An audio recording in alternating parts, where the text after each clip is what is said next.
What is going on? Damn, this song is... Ah, man. I gotta love Spotify. Sometimes it recommends just the right artist. I don't even know if I'm gonna get a copyright strike for this banger, but it is worth it. Flacco, Richard, what's going on, fellas? Flacco, sorry, bro. We might not be able to make some cash from this video. The song is too good. It fits that retro Citation 10, baby. You know I love me a Citation 10. All right, everybody, so we are live. Welcome aboard Capt.Gonzo, that flight sim channel. We are going to be rocking my baby here, the Citation 10 from FlightFX. Y'all know this is my one true love. Look at her, man. If anybody tells you she's ugly, I need you to just stop talking to those individuals, all right? Just kidding, guys. We're in Wichita, somewhere in Kansas. I have no idea where the hell we're at, even though I just said exactly where I'm at. Never mind, guys. Anyways, we're going to be rocking the Citation 10 on our way to Detroit. Now, block time is showing 2 hours. That's not going to happen. We're on the rocket ship. All right, guys. So we're going to get there fast and hot and ready like a Little Caesars $5 box of pizza. All right, guys. Well, today we're also showcasing Beam Tracker. As you will notice, I don't have those reflective clips for Track IR anymore. I am simply looking at the webcam that I am talking to, and I can do all this and more. Now, I'm still exploring a little bit, so please bear with me. It's going to be a little twitchy, but regardless, we should be good to go. All right, you guys ready? Let's lower this 80s vibe thing we got going on here, and let's hop on to the cockpit. I wish I could have that song on repeat, man. It sounds so good. Let's get baterías 1 and 2 online. All right, let's stop the music. Sorry, guys. All right, I'm going to go from banging that music to now pretty much nothing. We're going to go to standby power on, avionics on, engine indicating in, crew alert system on. Set this puppy to daytime, emergency exit lights armed. Mic select to headset. I'm kind of what do you call it? I'm going to go be flying through this one today. Yeah, Flacco. If you guys are watching the chat, Flacco, my partner in crime in the channel here, we've both been given the opportunity to test out Beam Tracker, and it is phenomenal, guys. I think it only costs, what, like $25 US? I'll provide the link here momentarily. I just want to get the Citation 10 going. But yeah, guys, we've been partnered up with them now for the past couple days. We've been trying it out. It's actually pretty impressive. I thought I was going to be like, no, I'm going to stick to my, whatchamacallit, my Track IR habits, because that's all I've ever known forever. But I'll be honest, I've disconnected my, whatchamacallit, now Track IR for now, which is saying a lot, because even Flacco knows, man. Flacco can fly with or without Track IR perfectly fine. He's got the snap views down and locked. I have been so old school in contrast that I fail to be as quick as he is with the keyboard shortcuts, snapping to different sections of the cockpit, which is why I'm such a stubborn mule, and I always rely on the Track IR, but no more, boys and girls, as now I am using Beam Eye Tracker, and if you guys give me a little bit of time, I will provide a link in the description for you guys to check it out if you're not familiar, and it is phenomenal. Again, all you need is a webcam, and that's about it. All right. Here we go. Let's set these bad boys to align. We're not even going to do an enunciator test. You guys know the deal by now. Let's go and set up our P-pods. There we go. A little funky with the camera movements, but again, I'm still tweaking the settings, and I will showcase the application in a few moments. Let me just get the airplane ready to go, and then I'll spend at least 2 to 3 minutes showing you how the app works, what you need to do, and it is brilliant, okay? It is absolutely brilliant. By the way, nav data. AirAC update date. Update your nav data, please, if you have Navigraph, okay? It is today. Pausing it. We're going to wait for the GPS 1 pause. We're going to press load. Yippee-ki-yay. Do the same thing on the secondary. Let's go ahead and do our flat plan. So we're starting in Wichita. However, let's do this. Let's do it the old-fashioned one. Let's go to nav, tune. Let's pick up SayIntentions. Today we're Mako 750. Remember, we're flying in jet card with our airline or executive charter. We're called That Flight Sim Airways, guys. That Flight Sim Airways, 3-letter identifier, TFS, Tango Foxtrot Sierra, call sign Mako, and we are hiring. So if you're looking to fly, have some fun, and have a purpose, and not have to worry about maintaining a fleet, just flying some cool jets like the Citation 10, come and join us, all right? The water's just fine, and we've got 6 people now on our airline, so we're looking good.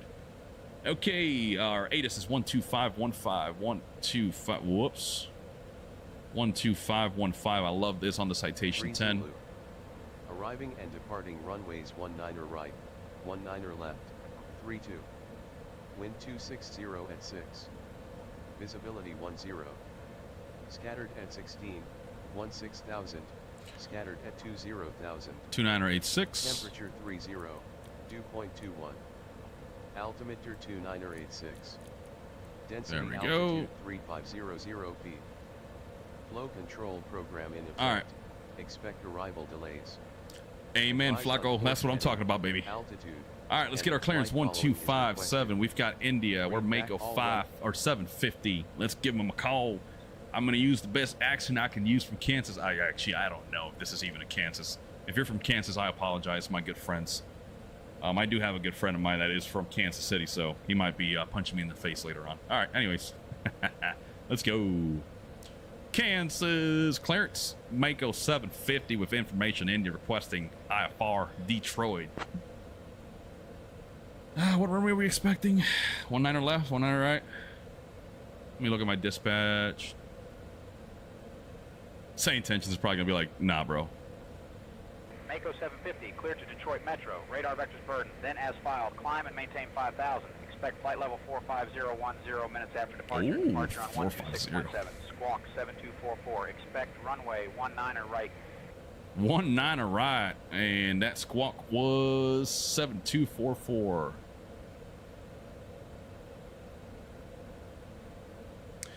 Hey, Kansas City. What?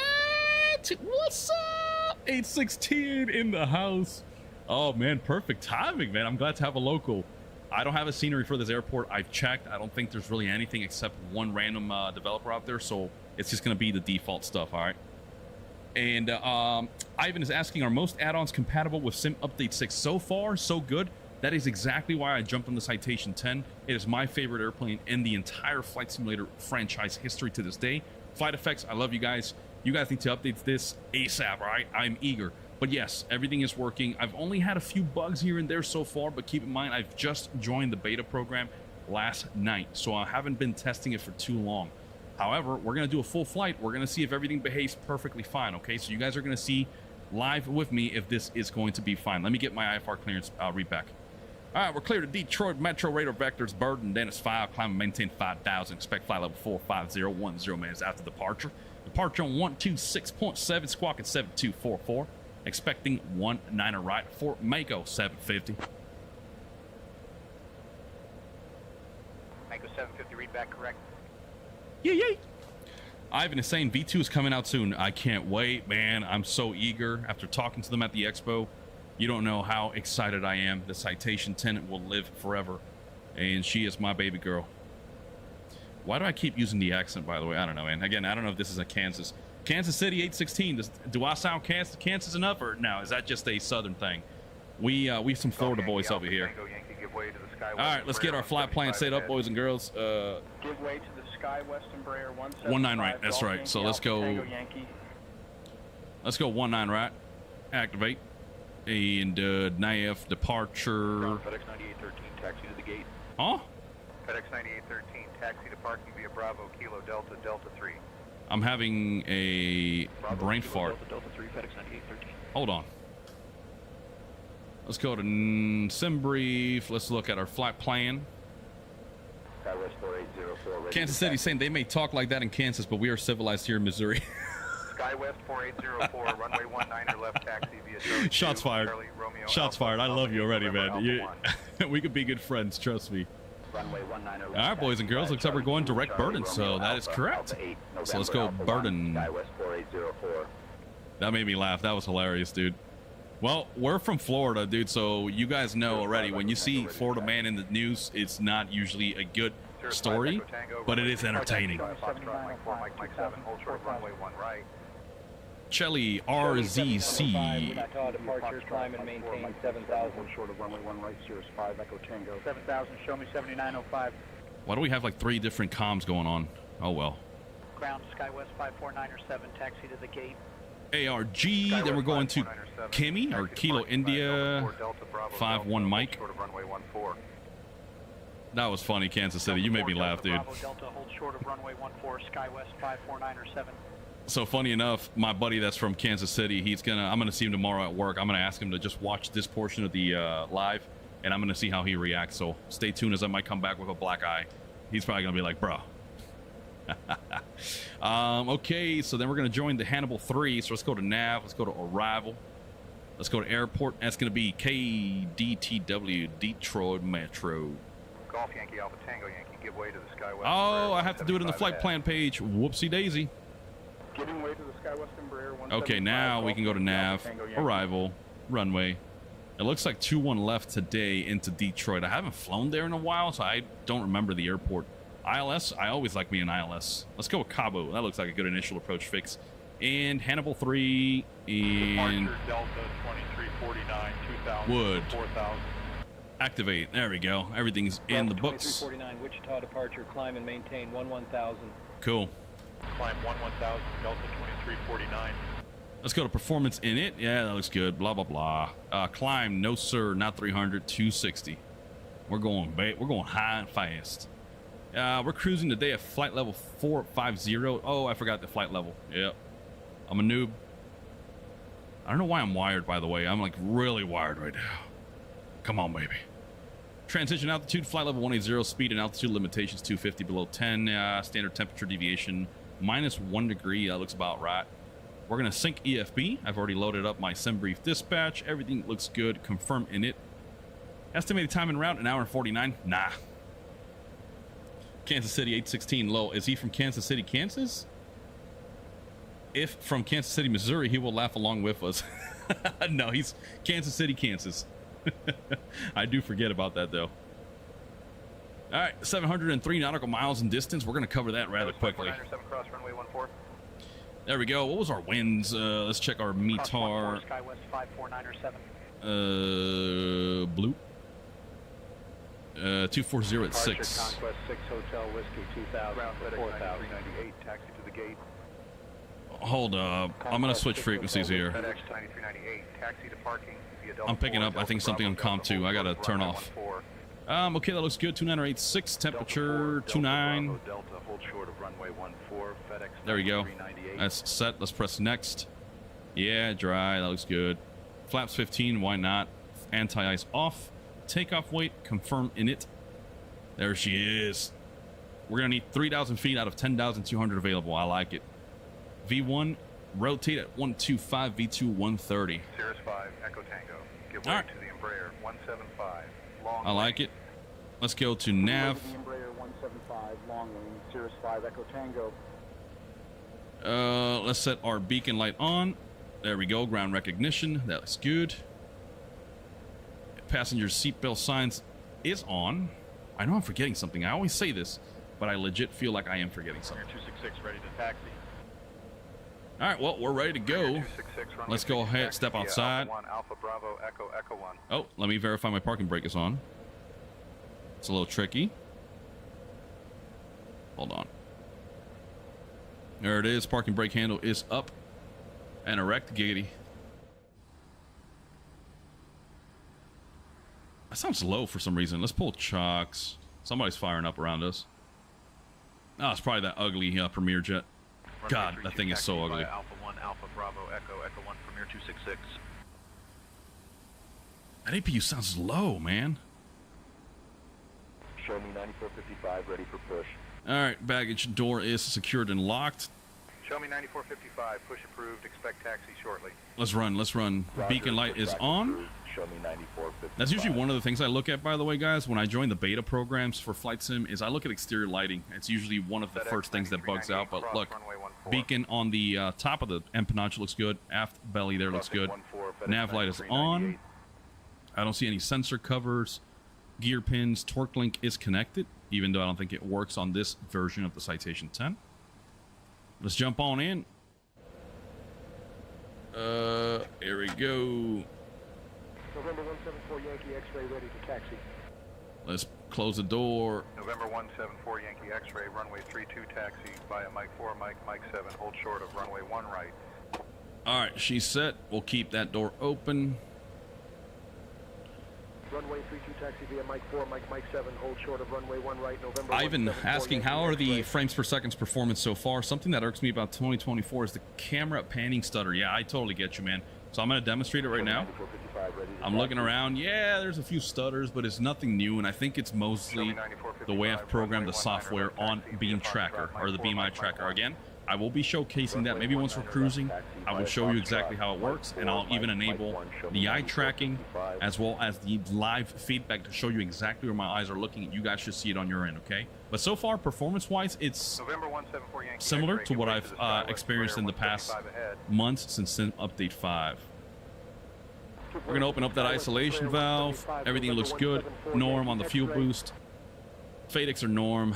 Ignition set to norm. Everything else, it's okay. You guys ready? Let's crank number 2. Numero dos. There we go. Watching N2. There's about 10. We'll give it some gas. Make sure she's idle.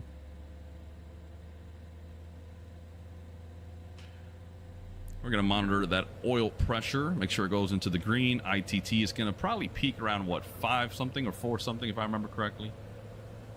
Maybe not.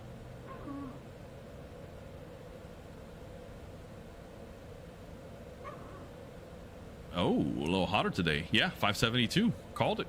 Oil pressure in the green, oil temperature coming up. ITT stable, N1 looking good, 22.2%. Good fuel flow. Let's go ahead and start number 1. Forgot to check our start pressure, 47. Oh, let me give some gas. Southwest 2450, taxi to the gate. Back to idle, make sure. Southwest 2450, taxi to parking via Delta 4, Delta Bravo Delta, hold short of runway 14. Oil temperature and pressure slowly climbing on number 1. We can watch N1 as well. Southwest 2450. His fan blades are turning, that's a good sign. N2 looking good. ITT should be similar.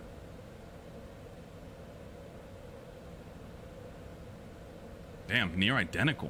572. Wow. Okay, we've got 2 good engines. Generators are online. We're going to go ahead and close that ISO valve. Cessna 7 Tango Hotel ready to taxi. Let's go ahead and set that stabilizer trim. Cessna 7 Tango Hotel, runway 32 taxi via Alpha 5, Alpha Bravo Echo, Echo 1. That's interesting. I don't have the green band that I typically do. I think it's usually about 6 units of trim. Runway 32 taxi. Let's set flaps 15 for takeoff. Echo 1, Cessna 7 Tango Hotel. Okay, everything else can stay the same. We're going to go ahead and shut off bleed air from the APU. Generator off. We're going to stop that APU. Giving way to the caravan, Cessna 7 Tango Hotel. And let's see our VAMS, the Virtual Aircraft Management System. Are we expecting 19er left? I forgot already. Sorry, guys. I think it was 19 left. I can just look at my FMS too, but oh no, 19 right. So we're gonna have a lengthy taxi. Oh well. Southwest 2450, cross runway 14. Cross 14, Southwest 2450. Let's go back here. Parking brake is off. Let's turn on the taxi light right here. After start checklist, everything in the norm. Generators are online. Flap set for takeoff. Trim, stab, and there we go. Now it's in the green. Let's go down 6 units on the trim, 6.1. You can see that green band. Flaps indicator precision agrees. Back to norm. That's good. Oh, and we're rolling. I gotta stay on the brakes. Whoopsie daisy.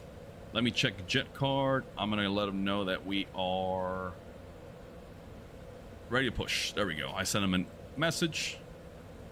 I'm gonna wait for them to acknowledge. Cool. Roger, you're released safe skies. That is the message from jet card. I can show you guys as well the software after the updates, as there's some new things. But anyways, let's go ahead and give ground a call. Let them know we're ready to taxi and get ready for this departure. And I think our initial climb altitude was 5,000. So set that on the flight guidance computer. 5,000. There we go. And Wichita ground, Mako 750, requesting taxi for departure.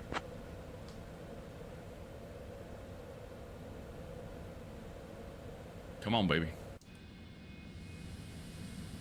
Micro 750, runway 19 right taxi via Alpha 1, Alpha Romeo, Charlie, Delta, Delta 1. All right, taxiing to 19 right via Alpha 1, Alpha Romeo, Charlie, Delta, Delta 1 for Mako 750. Alpha 1 is up and ahead, so we're going to make this right turn immediately, or left turn. And we're going to ignore the fact that we have a pushback tug right there. I didn't see anything, you didn't see anything. We'll keep it a secret.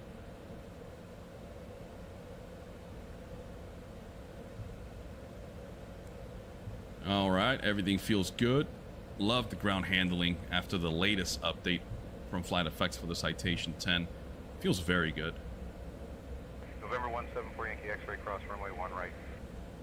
And this is the problem too with default sceneries, guys. It's like sometimes you don't know if the airport diagram and the scenery agree. So we're gonna do our best here. We do have a bit of a lengthy taxi, so we're gonna do Southwest style taxiing. Okay, you guys know I don't like to waste time on the ground. And then we're looking for Alpha 1 Alpha and then Romeo Charlie. So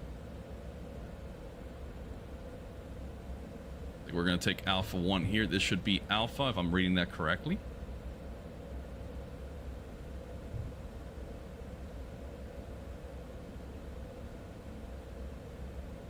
I don't see any taxiway signs either. Oh well. And don't worry, I do have a third-party scenery for Detroit, so it'll look a lot better. I think we're on Alpha, by the way. I hope we are. There's another taxiway parallel to this one. I believe that's November. Yeah, we're good. We're good. I'm hoping by now ATC would have yelled at us. And you know what? Hold on. While we're taxiing, let me enable my DSLR footage. Yeah, what up? There we go. You can see my Moza AY210 and MFY yoke doing the little dance. Let's check flight control positions here. So we're going to go forward on the elevator. Skywest 2592 ready for push. Checking aileron. 2592, push approved, expect taxi shortly. Feels good, looks good, your mom's good. I like to say. Skywest 2592. Adjusting my microphone. This thing likes to sag sometimes. Oh well. Can't get it all. What time is it? 1:24 local. Yeah, we'll make this happen quick. Okay, they said Alpha Romeo Charlie, I want to say. So we're just going to take Alpha all the way. Alpha Romeo Charlie Delta. So yeah, we're just going to swing. We're heading southwest. We're going to join Romeo right here. And then we're going to go Charlie, Delta, Delta 1. I wish we could have gotten 19er left, but we only have 7,300 feet of runway there, which, I mean, we don't need it, but more runway the better. Let's go ahead and kill the APU master now that it's ramped down. Temperature's cooled off. There we go.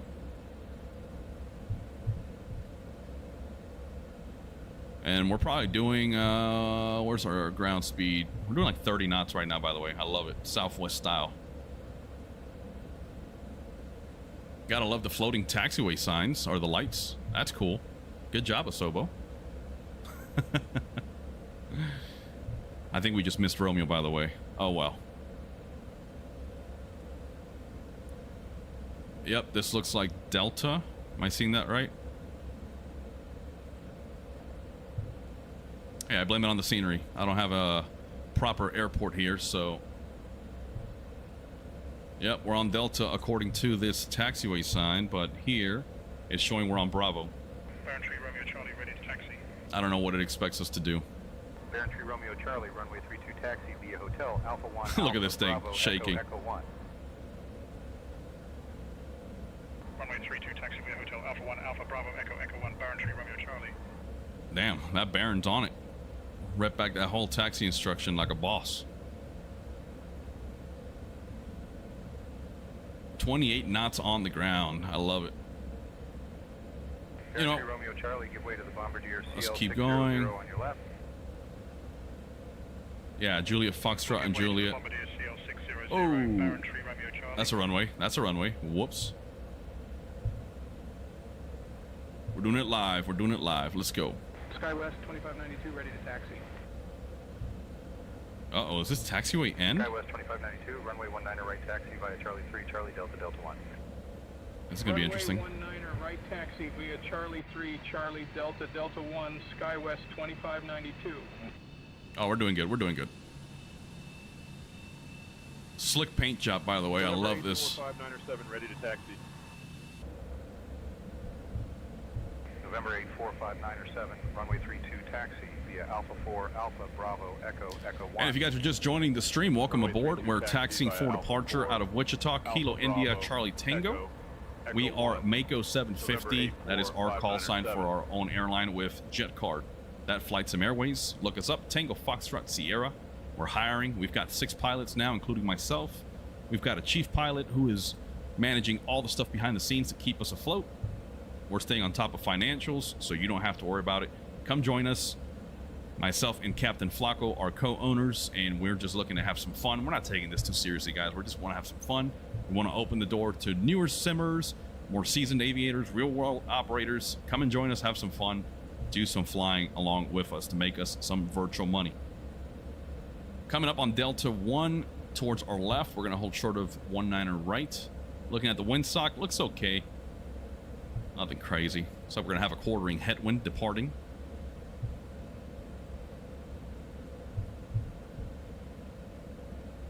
Oh, man. 750, contact tower on 118.2.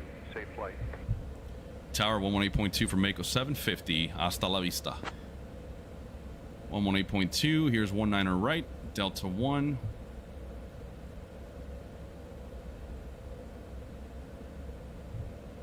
Entry Romeo Charlie, give way to the Bombardier CL600. We'll give way to the Bombardier CL600, Baron Tree, Romeo Charlie. 118.2, right? That's what I said. Yep. And then we're going to load up our departure frequency, which was 126.7. 126.7. We're going to have it on the scratch pad. Let's see. I don't have a departure. I don't need this anymore, however, so we're going to exit out of that. Go home, go to map. And yeah, we'll just keep the map. Why not? Here we go. I'm going to turn off COM 2. There we go. Let's go ahead and get our weather radar ready.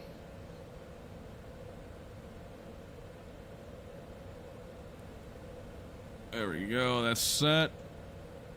Let's click on MFD weather. Weather radar is on. We're going to go to elapsed time. Have it ready. Let's go back for a second. Let me increase that range. Yeah, what the heck. All right. Well, if you guys are ready, I'm ready. You know what? I want to play that song again that I had at the intro. I'm going to play it one more time. I feel like it's going to feel good for this departure. Yeah. Here we go. Let's get our Top Gun. Wearing the Top Gun shirt, by the way. Let's go. Let's light the fires and kick the tires, right, as they say. So let's get this going. Yeah, Flacco. Flacco had a rough experience last night flying for our airline, so hey, it happens. Wichita Tower. Mako 750, holding short 19er right, ready for departure. Pitot heat's on. Mako 750, Wichita Tower, runway 19er right, winds 260 at 6. Fly runway heading, cleared for takeoff. Fly runway heading, clear for takeoff, 19er right for Mako 750. All right, strobes on. Let's get our landing lights on. Recognition lights on. Let's get our wing inspection light on. Let's go. And clock is live. We're making money, boys and girls. Let's go. Welcome aboard. We're about to depart. Heading to Detroit aboard the Citation 10. Clear on the right. Clear on the left. We're gonna make this a professional takeoff. We're gonna make it a rolling start. Introducing power. Engine stabilizing. Aileron into the wind. And let's go takeoff thrust. Power's alive. Engine's alive. Airspeed is gonna come alive right yonder. We're gonna release some pressure here. Keep her center line. Woo, baby, talk to me, Goose. Talk to me, Goose. Let's go flying. Let's go flying. And we're gonna rotate. Yee doggy. Positive rate of climb. Gear up. 4258, winds 240 at 6. We're gonna stay on this runway heading. Cleared to land. Welcome to Wichita. Cleared to land, 19er left, Commutair 4258. Set that heading bug roughly where we're at. Let's go ahead and clean the flaps. 19er right, ready when able.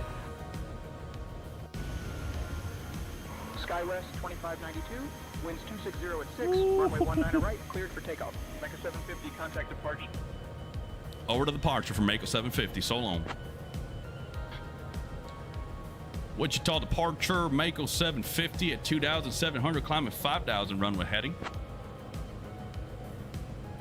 Reduce power just a tad. Mako 750, Wichita departure, radar contact. Climb and maintain 10,000, turn left, heading 115, direct burden when able, then own navigation. 10,000, left turn heading 115, direct burden when able, zoom on nav for Mako 750. Yee-hoo, boys and girls, we're doing just fine. We're gonna set 10,000 on that flight guidance computer. The doohickey thing, let's set that heading bug 115. Set us up on a good intercept towards burden. I don't want to be a burden. Whoa, what's going on with my engines here? What was that? That was weird.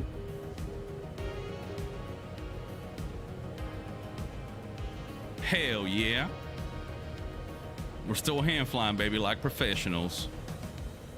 We're gonna level off right here. All right, music's done with. We're gonna go ahead and arm. Let's go nav. Mako 750, climb and maintain 11,000. Climb and maintain 11,000 for Mako 750. 11,000 set. We're on a good intercept. Let's go to direct burden. There we go. LNAV, flight level change, autopilot set. Hands are off the controls. 2592. Auto throttle is on. Climb and maintain 12,000. Up to 12,000, SkyWest 2592. Looking good, boys and girls. We're inbound Burton. We've been cleared to climb to 11,000. Speed's going to come up to 250 until we clear 10,000. After takeoff checklist, taxi light can come off. That's good. We're going to set engine sync to an N2 or turbine sync. Gear is up.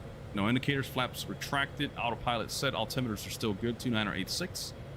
And let's go ahead and set our pressurization for our climb. So we're going to be up at 45,000 feet. Can I do this? No, I won't scroll.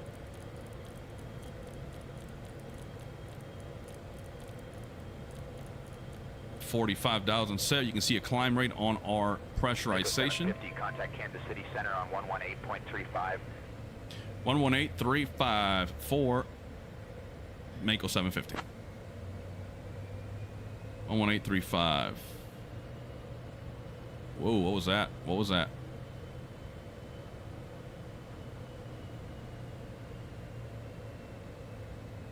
Kansas City Center. This is Mako 750 at 11,000 direct burden. We're going to be leveled off here at 11,000 until cleared to climb.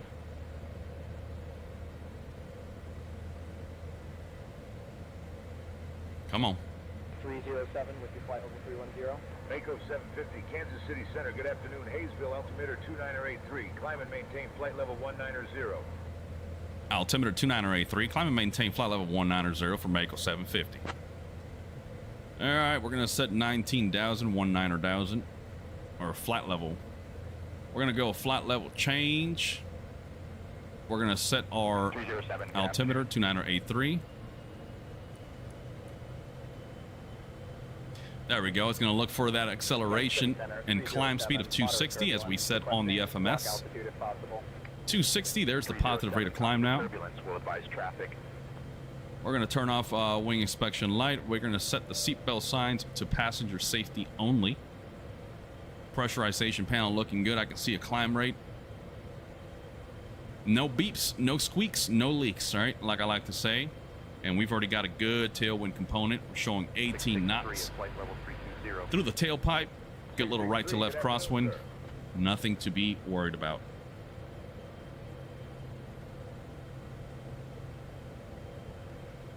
Looking good, looking good.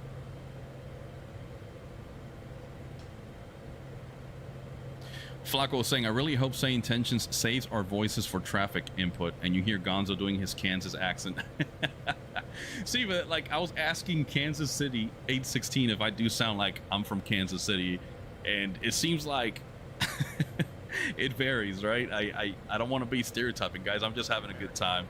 I don't even know what's what, you know, I'm just here having a blast. But we're going to continue climbing up to flight level 190, and yeah, hopefully they give us a clearance to climb here further in just a few moments. And if you're just tuning in, guys, Sim Update 6 Beta, that's what we're running on, as the title suggests. We are doing just fine. No anomalies to report thus far, but stay tuned as things can change, right, mid-flight.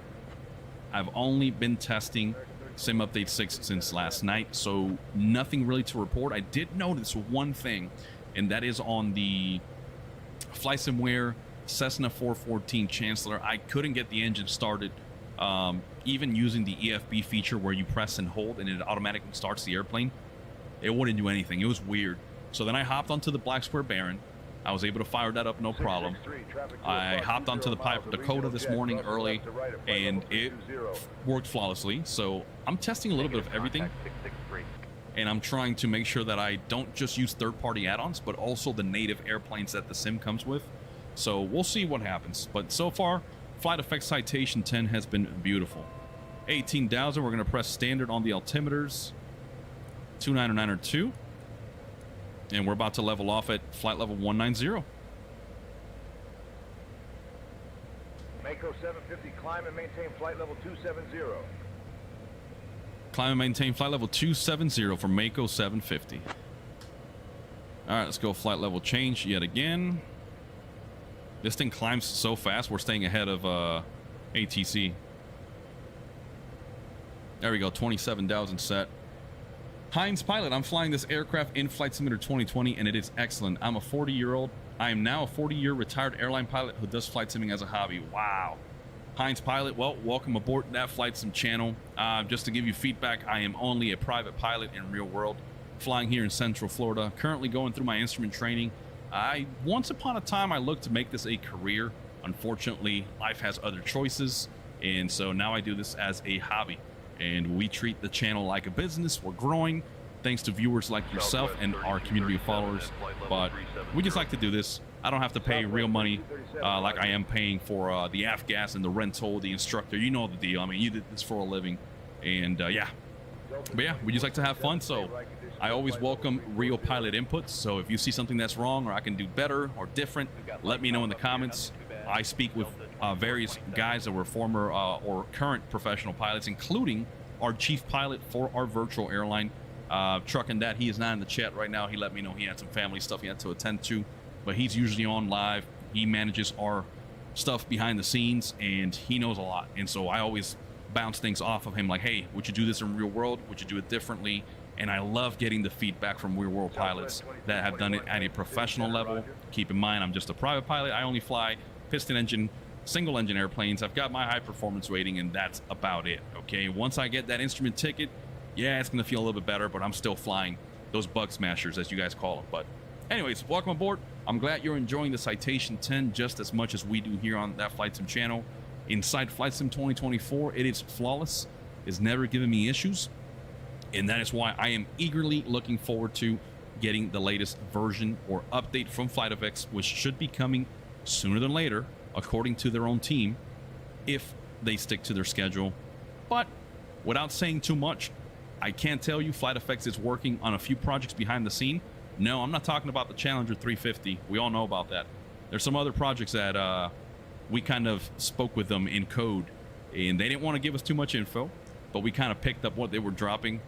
And by the end of this year, mark my words, write it down, today, July 9th, 2026, at 1341 local time, Capt.Gonzo made the statement, FlightFX is going to be the king of general aviation and business jets by the end of this year. Mark my words. I promise that. Southwest 1816, good afternoon, sir. Come on, we're at 27,000 almost. Give me my clearance to climb.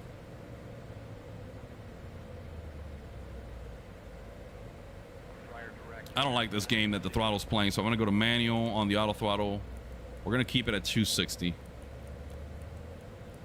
Mako 750, climb and maintain flight level 350. Climb and maintain flight level 350 for Mako 750. 35,000 set. Flight level change engaged yet again. We're going to keep adjusting the speed manually. Southwest 3073, good afternoon. 260. We're going to let it accelerate. No biggie. No biggie. Watch. Center's going to ask me to expedite my climb. I guarantee it. They don't like to see you bring that speed up and then start your climb. They just want to see a positive rate of climb, and that's all they care about. All right, well, everything's looking good, guys. TCAS looks clear, no conflict. We haven't gotten any TA or RAs, so that's always a plus. ATC's doing their job, but keep in mind, my last few flights with SayIntentions, I've had a few RAs where I've had to deconflict by deviating from assigned altitudes to avoid running into other airplanes. It is fun. I like the realism aspect of it, that you have to be on your toes, but I kind of get pissed off with ATC, and I'll yell at them every now and then. And I'll usually tell them on my handoff to do their job better next time. I don't know if SayIntentions is keeping track of what I'm saying, but one of these days I'm going to get a letter in the mail saying, hey, dude, yeah, stop talking bad to us, you know? No cursing, though. I want to keep this a family-friendly environment. I know we've got some younger generation of people watching this channel to learn how to fly these exciting jets, so I don't cuss, guys, and SayIntentions does keep track of your profanity. So if you think it's fun, yes, it's funny. I don't condone you trying it. If you do try it once here and there, you will see they'll tell you to keep it professional, and they'll mark it against your record on your profile. But I just keep it professional, trust me. Oh, Richard Bauer, thank you, sir, for asking. He's asking, what is the name of the app you use to track your movements within the plane? Let's go ahead and check it out right now. So I'm going to set up my Streamlabs to showcase that specific window. So let me do some reconfiguring here. Let's see if I can find it. Switching to 132.5. But it is called Beam Eye Tracker. It is available for purchase through the Steam store. Where is it? Where is it? Where is it? Here we go. Let me see if it'll recognize now. It's weird. I'm not able to pull it up. That's rather interesting. Okay, guys, we're going to try this live, so stand by with me. I'm going to add a window capture. Add a source, window capture, at source. Nope, that's not the one I want. That's jet card. Let's see if I can select it. This is interesting. It's not recognizing the window. Huh. Okay, I think I found it. Flight level Nope. 210267. There we go. I think I got it, guys. Stand by. American 3021. No, it's not recognizing it. Oh, that's a bummer. Sorry about that, folks. Well, it looks like it won't pick up the Beam Eye Tracker, but if you want to look it up, I will drop the name in the chat right now. Beam Eye Tracker. That is the name, guys, of the software. In full transparency, we have been approached by them. We met them at the Flight Sim Expo, and they wanted to showcase how their software works. All you need, Richard, is a webcam. That's it. You pay the $26 fee, I think it is. That's the price right now on sale for their platform, and you get access to their software. It's a lifetime license, I believe. You don't have to pay anything extra or subscription, and all you do is set up your tracking movements through that app. Again, I'm sorry that I can't show it right now. Hold on. Climb and maintain flight level 450. Climb and maintain flight level 450 for Mako 750. Let's set that on the flight guidance computer up here. 45,000 set. Let's go into flight level change yet again. We're going to see how she performs climbing up there. But yeah, you set up that profile. And hold on, I might have a workaround here. This might be a little intrusive, but it's the only way it's going to work. Display capture. Let's try this. Sure. That might be it right there. There we go. You guys see that? So check it out. You can adjust how smoothly you want your head tracking to be. You can see the webcam is picking up my eyes right there. Micro 750, cleared direct Kilo India 51 Mike. Clear direct Kilo India 51 Mike for Mako 750. Hold on, let me go down here.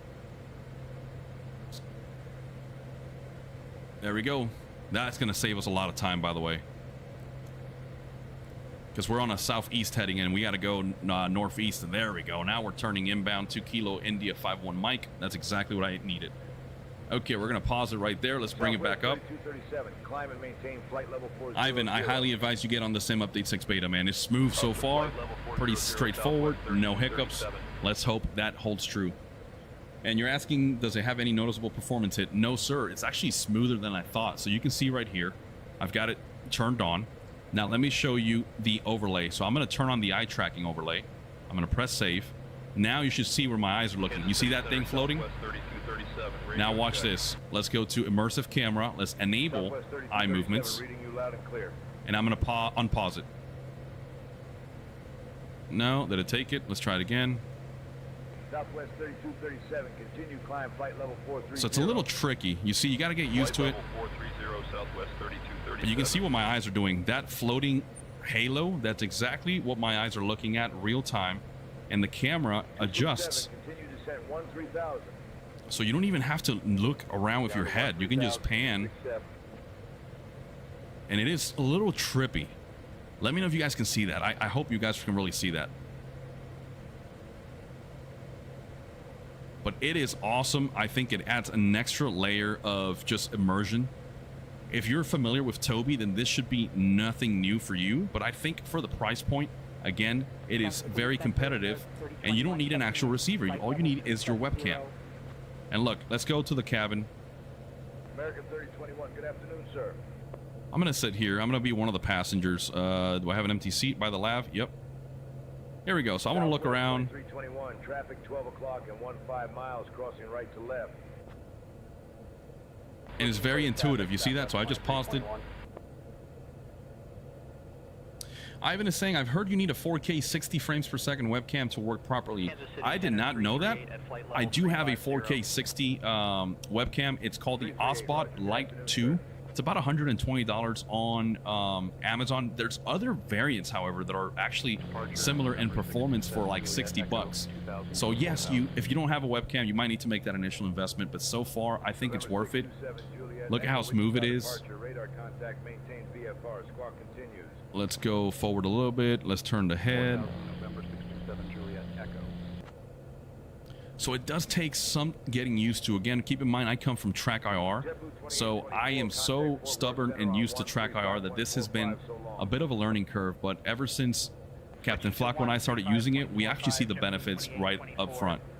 And you're asking if it works with chase plane? Yes, it should work just fine because I'll show you. I'm going to go to the drone camera. This is just the default drone camera, not chase plane. But I can actually pan just using my eyes. Look. So if I want to pan the camera around the jet, I should be able to do it by keeping the airplane centered. Let's see.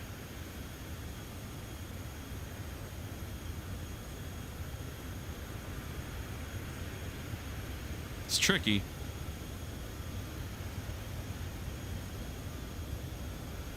And remember that my settings are set a little bit on the less intense mode right now, if that makes any sense. So I can't always adjust the sensitivity and make it a little bit stronger per se. So I'll show you. We're going to open up the software. Let's amplify the eye movements. Let's do 160. Look at this. You see how fidgety it is now? But it seems like my head tracking is lagging behind the eyes. So I can go back in. I'm going to remember that value, by the way, 67. And then watch. Speed 280, Frontier Flight 18. It feels a little bit more fluid now. It is a little quirky, but that's just because my settings are the way they are. And I think the hat is interfering a little bit with my tracking of the head, because I did notice that this morning. But you guys get the idea. I'm going to go ahead and turn off that overlay before I go nuts, because it is kind of distracting.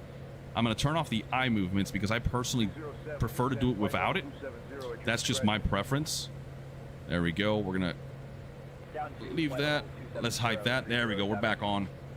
So I hope that explains that software. Is pretty intuitive. Again, guys, all you need is a webcam. Ivan, I'll have to do some research. I can always ask the team directly that we're in contact with to see if that is a fact, or if that's just something that has been just unfortunately misunderstood from other people. But for the most part, it does the job. I think it's a good alternative solution. And keep in mind, for people like myself that are coming from Track IR, it is a bit of a learning curve. However, not one that I am going to ignore, but instead I'm going to embrace and just try to spend the time to really test it out. And we want to do a full video for those guys, again, for giving us the opportunity to explore it free of cost. But for right now, we figured we'd showcase it on a live stream so you guys can see how it works.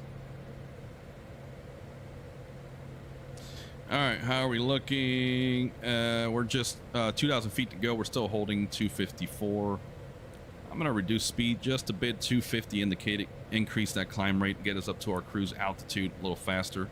Southwest 3073, traffic 12 o'clock and 1 Not much of a performance gain, but it'll do for now. Let me take a chug of water. Southwest 3073.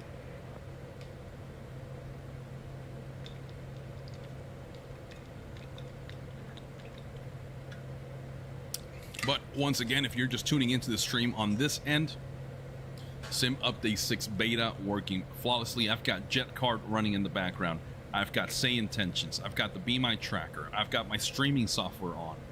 I've got a lot of stuff happening. I've got USB connections for my rudder pedal, throttle quadrant, and my Moza force feedback base and yoke, and I am not experiencing any issues whatsoever. Why do I mention all that? Well, I've personally noticed in previous Sim Update betas, when you have a lot of stuff happening in the background, the sim doesn't like to be too happy per se. So just be forewarned, this is not a guarantee that it'll be perfect. Just showing you my honest first-hand experience. This is what you're seeing. Sim Update 6 Beta is perfectly fine. I've yet to try it out in VR. If you guys are about to ask me about VR, I do want to get my crystal light on and try it and see if there's any improvements or anything that is lacking. And hold on, folks, I'm going to have to reduce speed a little bit here. Let's go into vertical speed, climb this a little bit left. Let's see if she'll do it. If not, I'm going to have to reduce my indicated airspeed. This is not advisable, by the way. I'm just messing with the jet, see what she does. We've got a slight positive rate of climb there, 500 feet a minute, which is all we need really to get up to 450. Southwest 3073, contact. We'll let the auto throttle do its thing. Let's find a good camera angle. 132.55. We're going to make sure it captures flight level 450.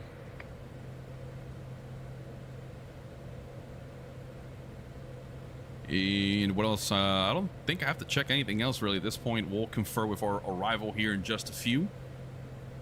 We'll brief the approach into Detroit, and we'll make sure that we've got everything that we need before we begin our descent. We're still talking to Kansas City Center, so that's good. That checks out. We're looking good, feeling good, smelling good, I hope.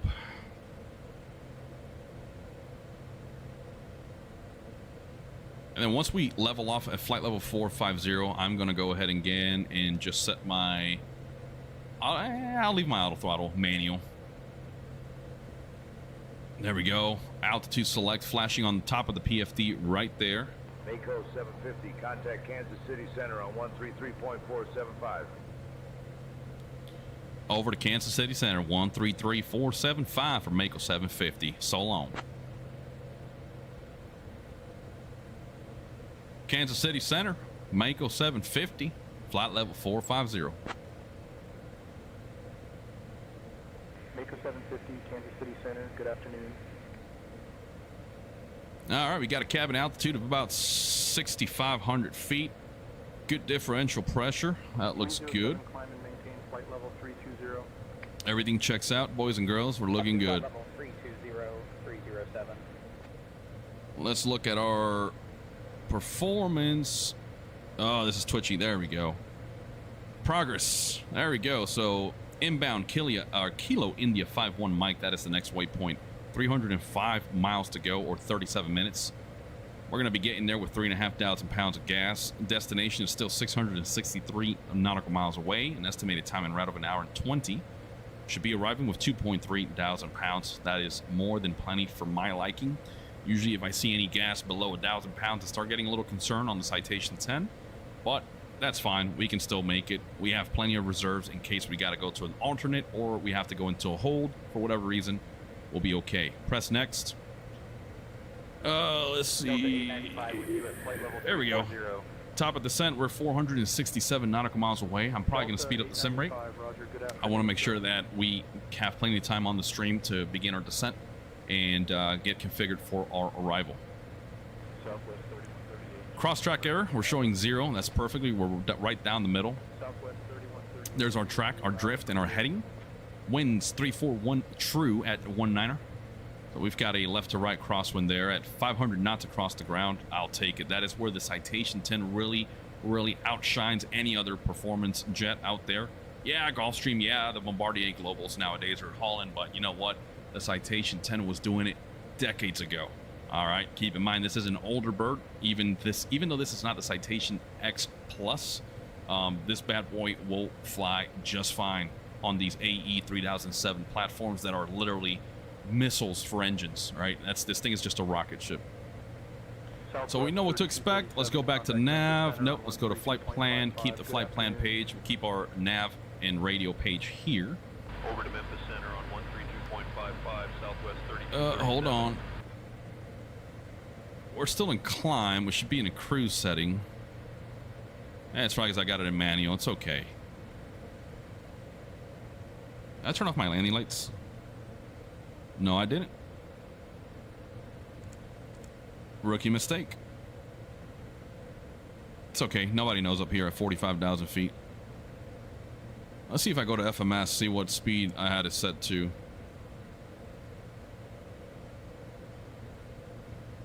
Interesting. It's still on climb according to our engine indicating page here on center MFD. It's okay. We'll be fine.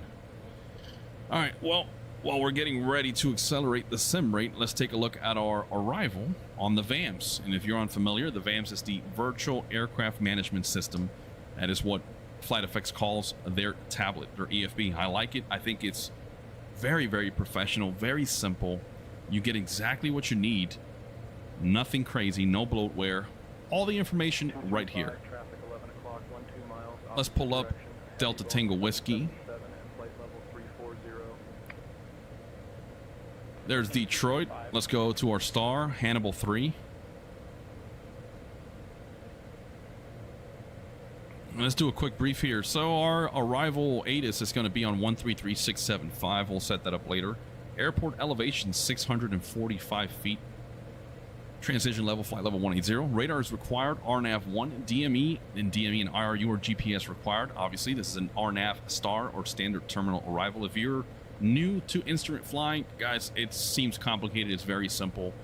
Stars and SIDs, right? Standard instrument departures, which we did not use today.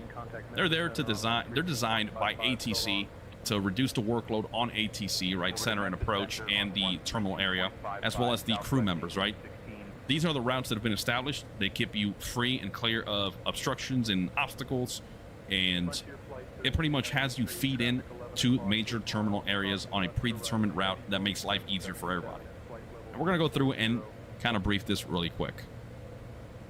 So, use of 2-2 right transition as assigned by ATC. Expect runway assignment from Detroit approach control no later than 10 nautical miles from Hemi. So that's saying that no later than 10 nautical miles after Hemi, approach control will issue you 2-2 right if that is the case.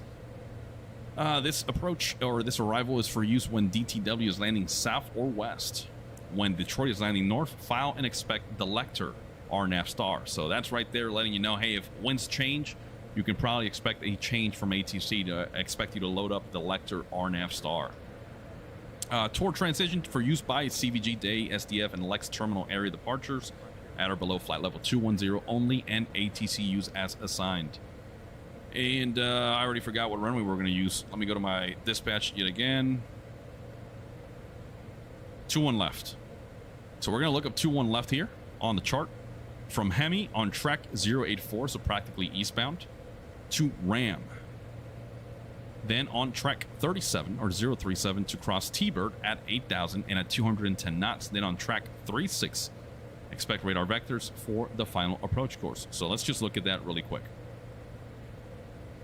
Here is our transition. Now notice how these lines are dashed. That lets you know that these are feeder routes, right? These are your transitions into the arrival. So the arrival technically begins at Hannibal, hence the name Hannibal, right? Hannibal 3. You can see how that line shifts from that dash to a solid. So these are feeder routes bringing you into that terminal area. We're going to come in through Wood, Durban, Suede, Jobu, VDUP, blah, blah, blah. Now let's pay attention right here. We've got Cleric. That represents that we have two things, a speed restriction, and we also have altitude constraints. What that tells me as pilot in command is, hey, I have to plan to cross Cleric at 280 knots, not faster, and at or below flight level 230, 23,000, or at or above flight level 200, 20,000. So between 23,000 and 20,000 is where that VNAV, vertical navigation path, should put us in order to abide by those constraints. From there, we'll proceed to Shanks. From Shanks, we go to Hannibal. Hannibal also has a speed restriction as well as an applicable altitude constraint, at or below 21,000, at or above 17,000. Self-explanatory. If the line is above the number, you have to be at or below. That is your ceiling. If you have the number and the line below it, that is your bottom, right? So you can't go lower than 17,000 unless otherwise instructed by approach or center. Anyways, go here. We begin the arrival. Prowler, at or below 15,000, at or above 12,000, then Hemi. And according to what we briefed here for 2-1 left, we can expect to go to T-Bird. So from Prowler, Hemi, where's T-Bird? There she is. So we're going to make that turn on a course or track of 084 degrees, 19.3 miles or nautical miles between Hemi and Ram. And then from Ram, we're going to go to T-Bird. And then look what happens here. Uh-oh, we got new symbology. What does this mean? Well, first of all, notice how these waypoints don't have a circle over them, right? These are flyby waypoints, which means you don't have to necessarily cross right over them. When you look at your lateral navigation route on your FMS, you just see the line kind of curving and going just outside of Ram. However, look at T-Bird has a circle. That means that is a fly over waypoint. It is a mandatory point that you have to cross physically over. Now, these arrows here show you that this is the end of the arrival. And according to our brief, expect radar vectors to final approach course after we've established ourselves on that 036 degrees track. So that means that we're going to let the aircraft go right over T-Bird, and until we get an assignment from ATC or vectors to then intercept that localizer for 2-1 left, we're going to continue outbound on 036. That is what this means right here, okay? So consider this a freebie lesson on instrument approach procedures, specifically on a star. That is what you're expected to follow as you exit the arrival phase and get ready for your approach phase until you have been vectored by ATC. Now, judging by what's happened before with SayIntentions, they're probably going to give me vectors before I even get to T-Bird. Let's see what happens. I'm not holding myself to it. I'm not holding them to it. We're just going to take the best guess at this point. All right, so we've briefed our arrival. We know what to expect. It's pretty simple. Everything is on our FMS. Let's look at the approach now. We're going to look for the ILS 2-1 left. Where is she? Where is she? Delta 562, 555. Huh. Here we go. ILS or localizer 2-1 left. Yeah, I love it. Convoluted stuff, right? It looks messy. Well, again, pretty simple, guys. Life is easy. Life is beautiful. Verify you've got the correct approach procedure loaded. Airport identifier. You can see the effective date. Now, this is for simulation, obviously, so it's going to be showing outdated. ILS or localizer 21 left, you've got your pertinent frequencies up here. There's your arrival or digital ATIS 133675. That's the approach control that handles this area. Truckin' Dad is here. What's up? I was just talking about you earlier, brother. Welcome aboard. Yeah, there's our approach frequency. We can expect to be handed off on 12515, towers on 118.4. Here's our ground frequencies depending on where we land and where we're at on the ground. We'll worry about that later. Here's the important stuff, guys. Localizer frequency and identifier, India, Echo, Juliet, Romeo. That is the 4-letter identifier. All localizers, to my knowledge, begin with the letter I. Pretty easy to identify. 111.5 is the frequency. Final approach course is 216 degrees. Glide slope intercept happens at Pupil, which is our final approach fix, and that is going to be at 2,000 feet MSL or 1368 above the ground. DA, that's our decision altitude. This is a precision approach. Remember, you got lateral and vertical guidance. So 832 decision altitude or 200 feet above the ground, which is a decision height using your radar altimeter. So let's set that up right now on our PFD. We're going to go with 200. It's easy. We're going to press on the RA or barrel. You can see right now barrel selected. We're going to go to RA. That's going to show you your radar altimeter, and you can set your minimums here. We're going to leave it to 200. That is applicable for this approach. We said our localizer frequency was 111.5. Let's go ahead and tune our nav radio to that. Oh, this is twitchy. There we go. 111.5. Oh, whoops. We're going to put that on our nav. You can see the M showing that is a manually tuned frequency. I always like to get ahead of the airplane, ahead of the flight, and set everything up so that when we begin our approach phase, I don't have to run and try to set a localizer frequency last minute. Kansas City Center, Southwest 730, all right. flight level 340. Some more pertinent information. Airport elevation 645 feet and touchdown zone elevation of 632 feet. Minimum safe altitude around the DXO VOR is 2,800 feet. Make sure you remember that. In the event we go missed, we're going to climb to 1100, then climbing left turn to 4000. Outbound on the DXO radio 122 to gauge. And at 16 DME from DXO, we're going to hold and continue to climb and hold to 4000. And here's your profile view showing. You can see those step downs. And you see that Maltese cross, that is Pupil, as we briefed earlier. That is where the glide slope intercept happens. We want to make sure we're at 2000 or above, at or above 2000. Intercept that glide slope, and we should begin that descent down to the runway. Minimums 832 or 200 on the radar altimeter, like we've already briefed. Here is the lighting system we've got available for this runway. We got PAPI, precision approach. No, the precision approach, Jesus. I'm having a brain fart. Yeah, I blanked out. This is embarrassing. PAPI, precision approach path indicator. There we go. Yeah, 2 white, 2 red. That's all you care about. Mauser, we've got the Mauser approach lighting system here for the runway end. I don't expect us to really need it today. Runway conditions and weather conditions look good so far. And missed approach procedure here. If we have to go missed, it is briefed. And if we were doing a circle to land, now you are no longer on a precision approach. Now you are on a non-precision. So you have an MDA, a minimum descent altitude. Fun fact, don't bust below that ever. All right, especially if you're doing real world flying. MDA, minimum descent altitude. You hold that until you can maintain a proper approach path to land. Otherwise, it's time to go miss. We'll cover that in another video, though, because we're going to stick to the ILS. And just like that, I've bored you guys enough, so I'm going to leave it there. Here's the top-down view of the approach. I forgot what initial approach fix we selected. I want to say it was Kobo. Yeah, whatever. We'll see what happens. And final approach course will be 216. There's the localizer with the localizer frequency and the identifier. And you know what? Let me set up Detroit 113.4 because we do need it in the event we go missed.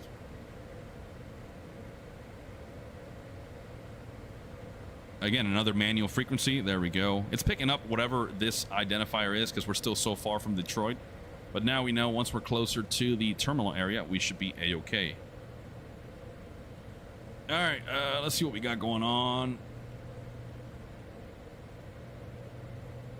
Hey, Truckin' Dad, everything's doing good. Hey, it's Lazy. What up? Welcome aboard, man. DX is back on the chat. What's going on? Hey, it's Lazy. You using the Moza Force feedback? Yeah, you better believe it, brother. Let me show you. There she is. I can never fly without it now, man. This is all I'm going to fly with for the rest of my life.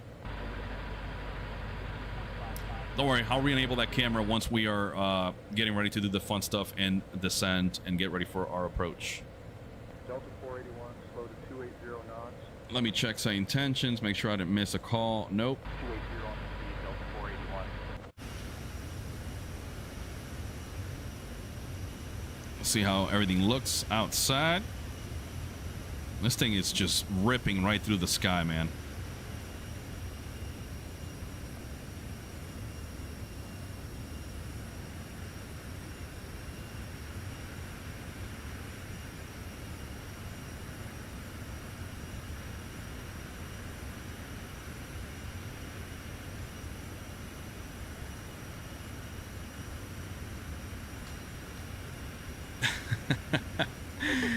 Kansas City Center on 125.675.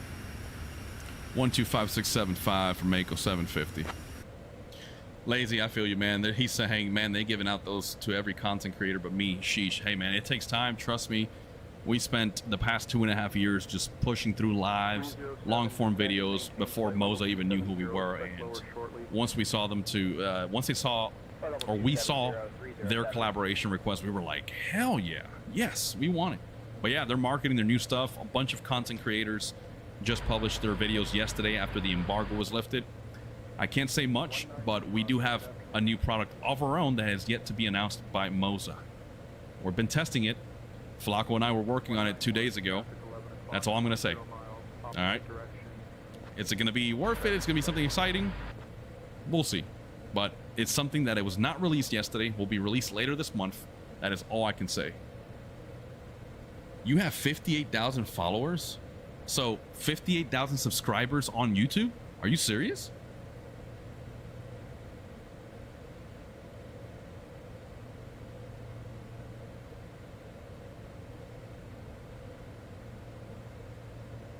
Hold on, let me establish contact here before I forget.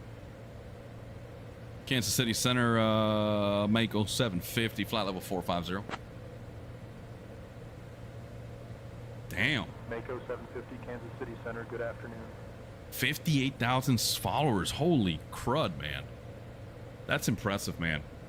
Look, I can't speak on behalf of Moza or any manufacturer as to what they look for in terms of who they want to provide hardware with for reviews. I just don't know, okay? We're just lucky and blessed enough, right, and fortunate to have caught the rise somehow. When we started this channel, we had never dreamed or thought that this would happen. It happened. We try to be unbiased, right? We try to be honest and transparent.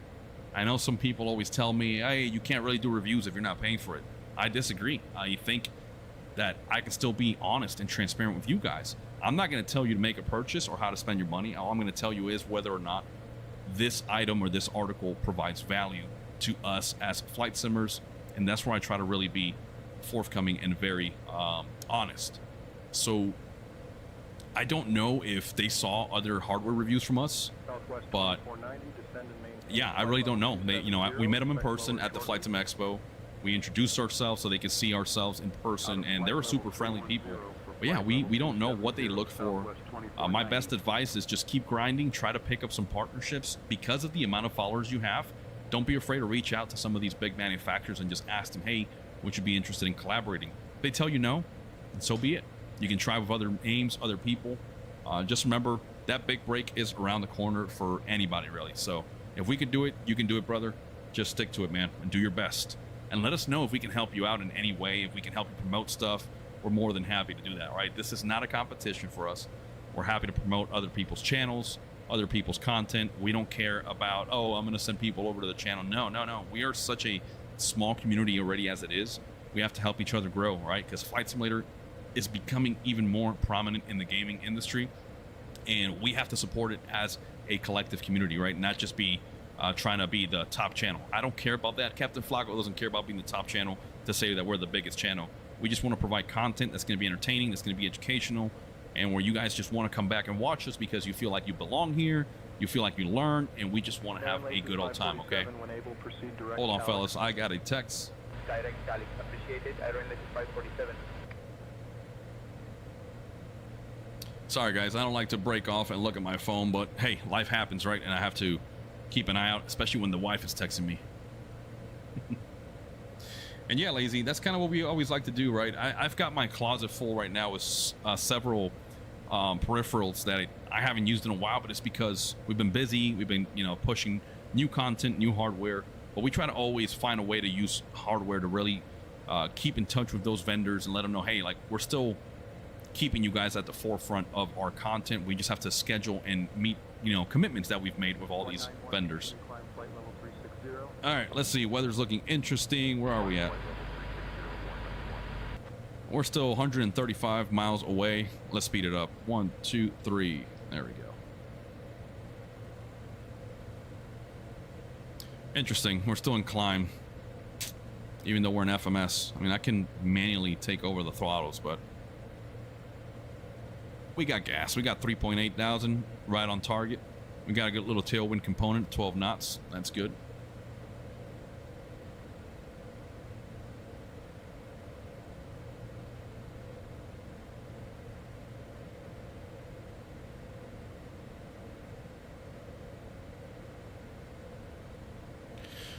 Come on, baby.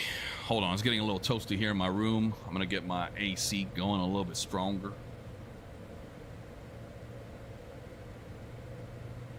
Come on. Come on. I can't be sweating live here. Descend and maintain 11,000. Expect lower shortly.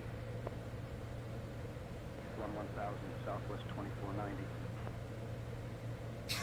2490. Lazy, I felt that one, brother. I'm getting in shape now. Round is a shape. You're right, man. If that's the case, I am very much in shape. That dad bod is fully in effect, and I don't think it's going away anytime soon. So I used to be one of those guys, man. I used to love working out right before work. I used to try to eat clean, and now I'm just like, whatever.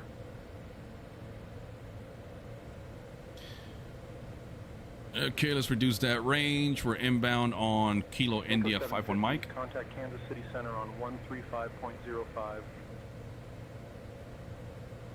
Over to Kansas on 13505, Mako 750. Kansas City Center, Mako 750, flight level 450. Mako 750, Kansas City Center, good afternoon. Damn, that's good, man. 301 to 284. That's a hell of a feat, man. Very nicely done, good sir. Alaska 784, contact Memphis Center on 135.5, so long.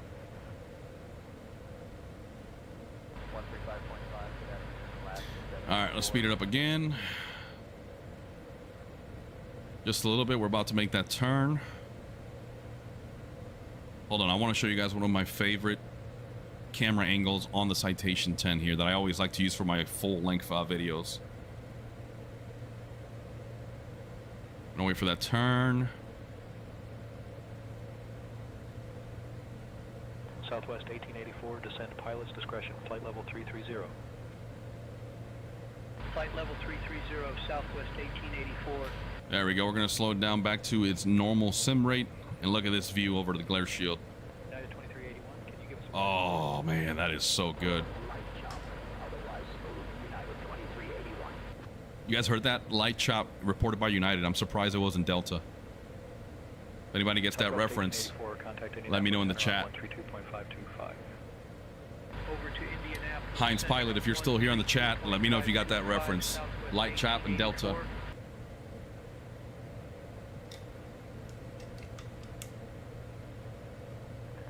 Mako 750, contact Indianapolis Center on 132.525. 132.525, Mako 750.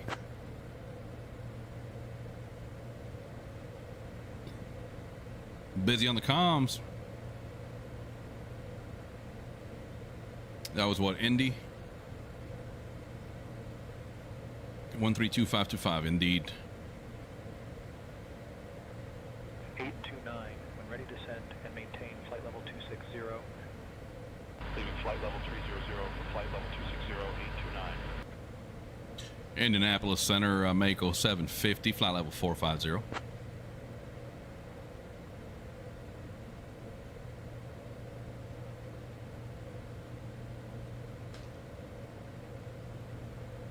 Indianapolis Center, 829, how do you read us?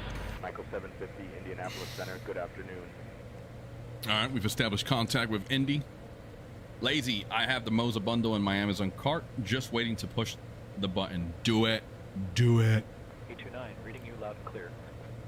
Trust me, you're gonna enjoy it, man. It's something new and very different, but once you get used to it and you tweak it perfectly, man, it's hard to go back to like the Honeycomb Alpha that I've used for 2 years.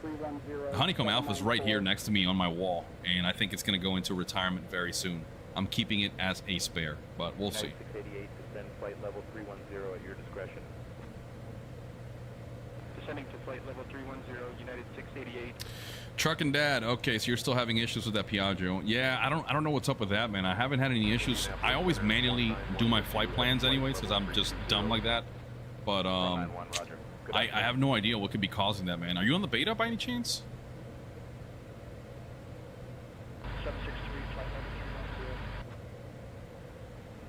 310. Lazy, I watched your review, was very helpful. Did you ever figure out the trim? Yes. So great question. What I did was I disabled the trim following feature on the yoke itself. That way the column stays neutral at all times.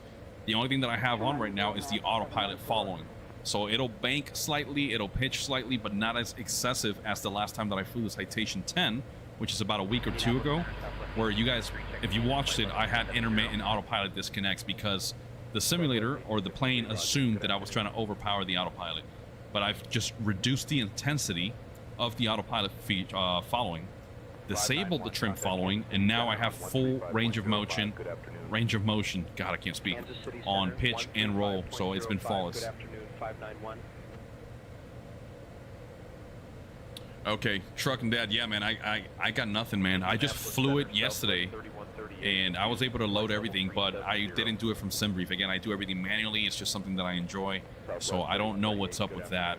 Might be worth something reporting or worth reporting to FlightFX.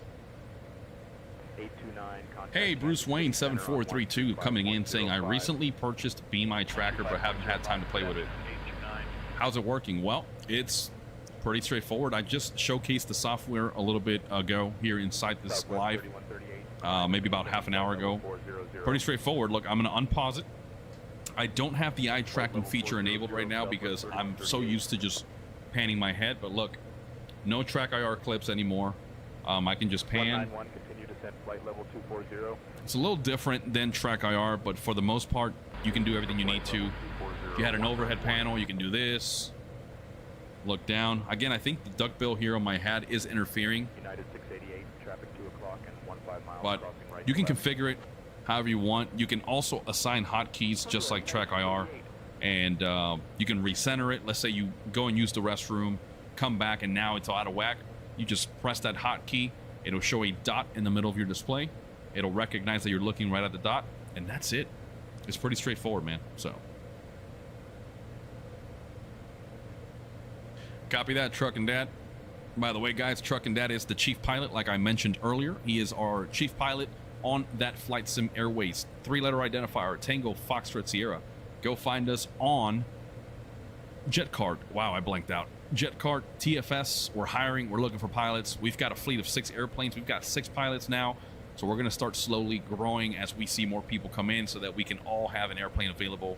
Luckily, our schedules are different, so we're all kind of covering our bases whenever we can, and we're able to make some money for our airline. Climbing flight level 400, Southwest 4215. Okay, let's see where we're at. Let's go to Flight Tracker. Oh yeah, we're over Indy, so that's good. Should be beginning our descent here momentarily. And then for our arrival, look at that. We're going to Signature. Haha. Stephen Brandt is our point of contact. We'll give him a heads up in just a few minutes. Flight level 330. Leaving for flight level Lazy, Toby sent me theirs. It's nice. Nice, man. I'm really looking forward to testing out Toby. We actually we were in contact with them. We met one of the head honchos at the Flight Sim Expo, He said he was willing to work with us and send us a unit. We haven't heard from him so far, but we're not going to be pushy either. Again, we're not those people. We're going to wait for them to reach out to us and see if they send us a unit, hopefully sooner than later, so we can give you guys an honest perspective and review across the 3 major platforms: TrackIR, Be My Tracker, and Toby. I got to tell you, I was impressed when I was told that a lot of the eye tracking that you find in more modern headsets like the Pimax Super is actually using the platform that Toby developed. I didn't know that. That's freaking awesome.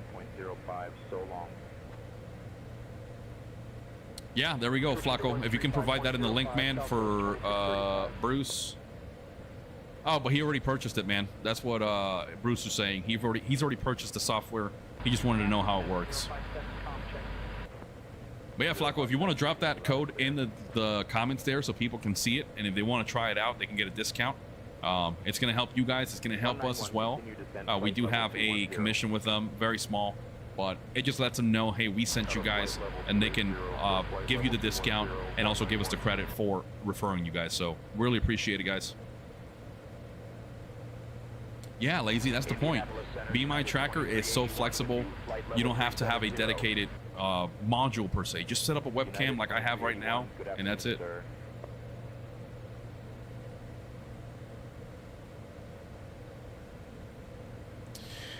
Gate Charlie 31, doing a stream later. Any significant issues with the beta? No, sir. No, ma'am. Everything is flawless right now. I've been doing the full flight.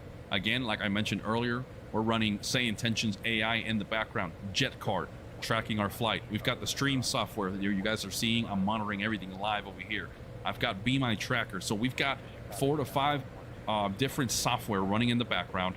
Third-party add-on, FlightFX Citation 10. Nothing to report. Everything works flawlessly. Everything is perfect so far. Okay, so knock on wood, that is what we expect for the remainder of this flight. But wish you luck, brother, and hopefully your stream goes smoothly as well. All right, let's see. We should be getting near. Oh, that's tricky. Hold up. There we go. Pause it. There's the top of the descent diamond, so we're going to go inbound our transition of Wood, Durban, and then right before Suede, we begin that descent. So what I'm going to do is, let's go to MFD setup, let's go to vertical profile. I love having this feature. And we can kind of keep an eye out on our top of descent when it's going to happen. An hour and 10 minutes on the clock since we took off. Looking good.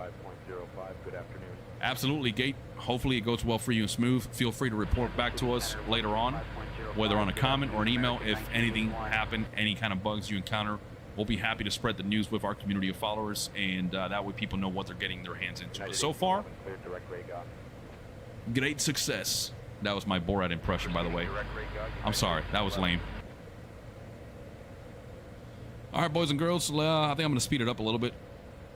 Getting a little bit late for me here. It's 2:30 almost local, so let's go ahead and give the old sim rate a little bump. 1, 2. No altitude constraints here. We can expect that. Cleric is the only one we got.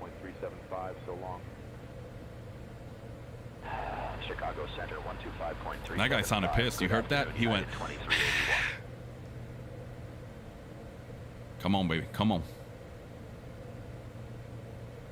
Speed it up a little bit more.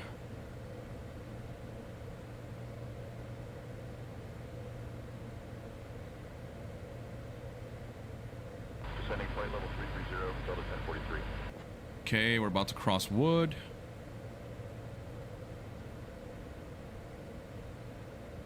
There is Durban. Now from Durban, we're going to Suede. Here's the autopilot doing his funky thing because we're sped up on the sim rate. Okay, that kind of scared me a little bit.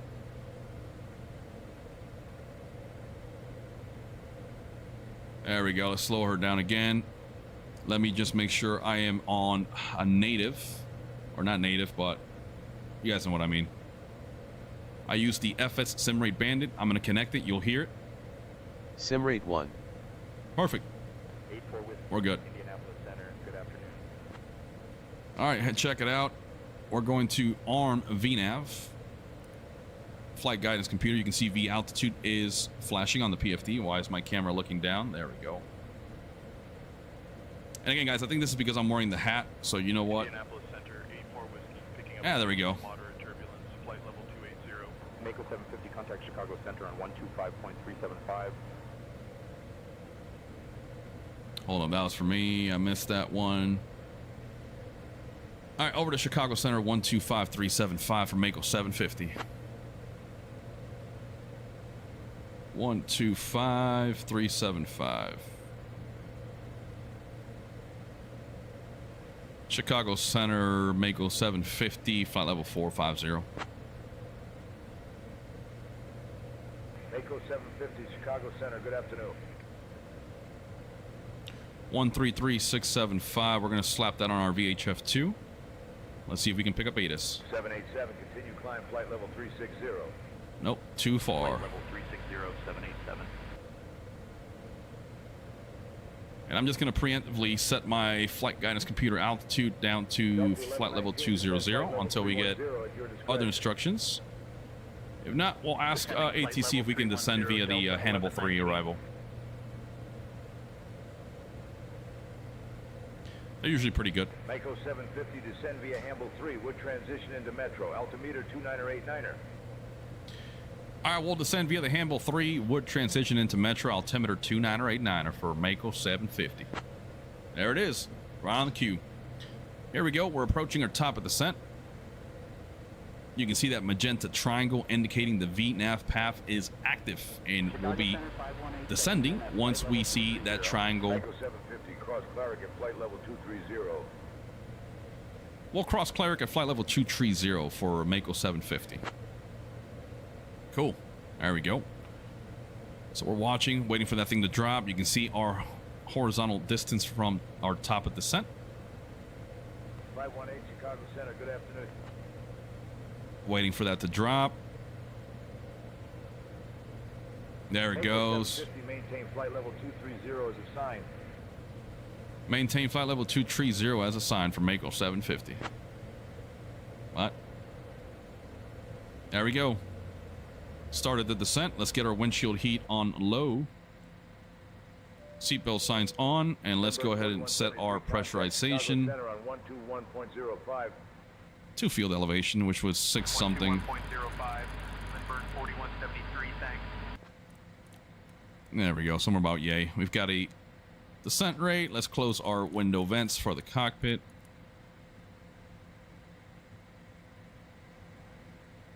Flacco, hold up, bro. Hold up. I'm a little busy. Flacco's blowing my phone up. Southwest 1797, keep your speed up, 250 or better. All right, we're looking good there. Hold on, guys. Let me check.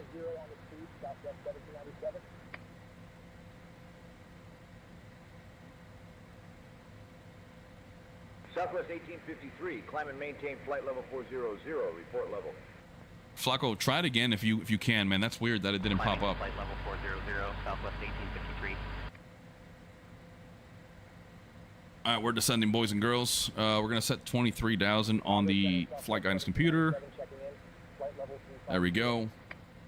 And if you're just tuning in, guys, welcome aboard. Capt.Gonzo, That Flight Sim channel. We are on a jet card flight on our very own That Flight Sim Airways. We're inbound Detroit Metro. We've just started our descent into the terminal area. We're waiting to pick up ATIS, see what's happening, and hopefully everything goes well. Descending to flight level 330, Southwest 1853.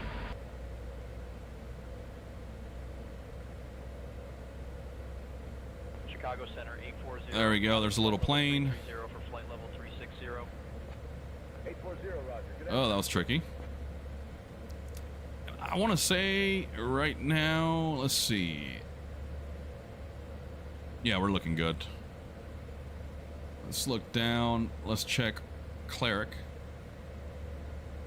Yeah, we're good. At or above flight level 200, at or below 230. We should be good.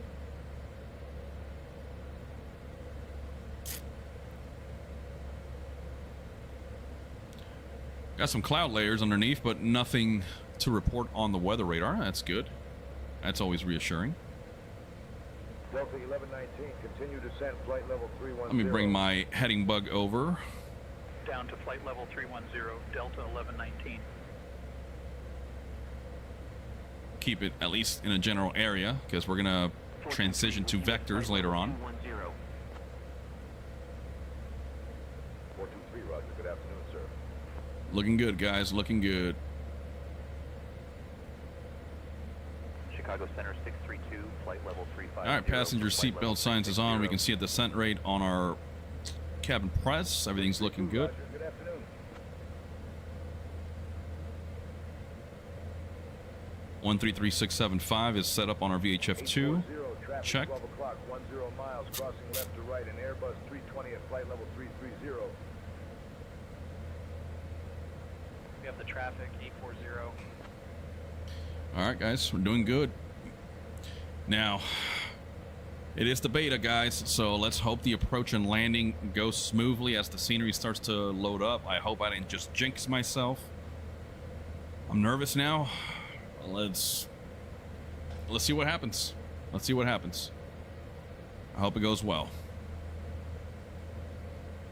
Anything else I can be checking right now? No, I've already briefed our approach, briefed our arrival. We know our approach is loaded on the FMS. We've got our nav radio tuned to the localizer frequency. We'll switch over to the localizer or nav radio as our nav source later on. And we should be all set to go. I don't have anything else I can look at right now. 423, traffic 10 o'clock and 20 miles, crossing left to right. And I'll be enabling my DSLR so you guys can see the yoke. And as I make manual inputs later on. There we go. We're going to sync the heading bug. And if you didn't know this, by the way, if you're new to the Citation 10 from FlightFX, you've got little cheat knobs here. Altitude, heading, and course, CDI. Course deviation indicator. That way you don't have to look down. Yeah, there you go, Truckin' Dad. Hopefully the airport looks good.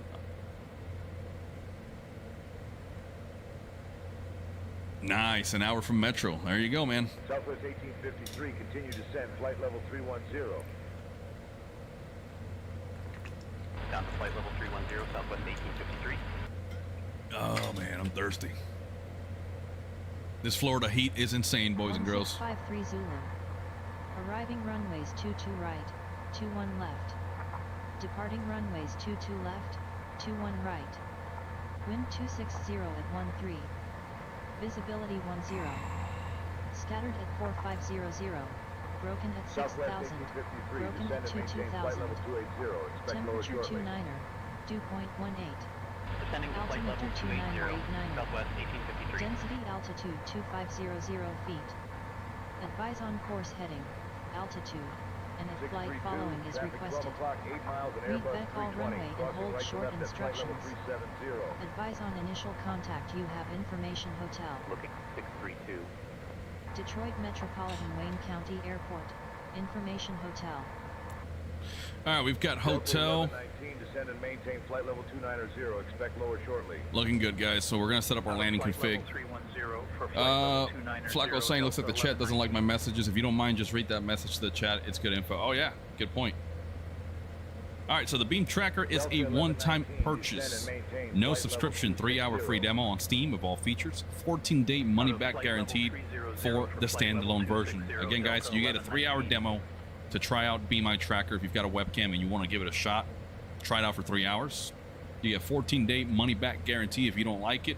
And it is a one-time purchase. It is a standalone version. So give it a shot. Try it out, guys. Again, Beam Tracker. See if you guys like it or not. And if you can, let them know we sent you guys over.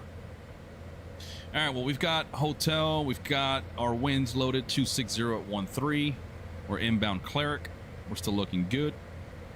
We're going to set our altimeter once we get below transition altitude. Runway conditions is dry, 0% slope, 150 foot of width. Density altitude 2465. Anti-ice will be off. Flaps 35. That looks good. Landing data, we're going to need 3,000 feet.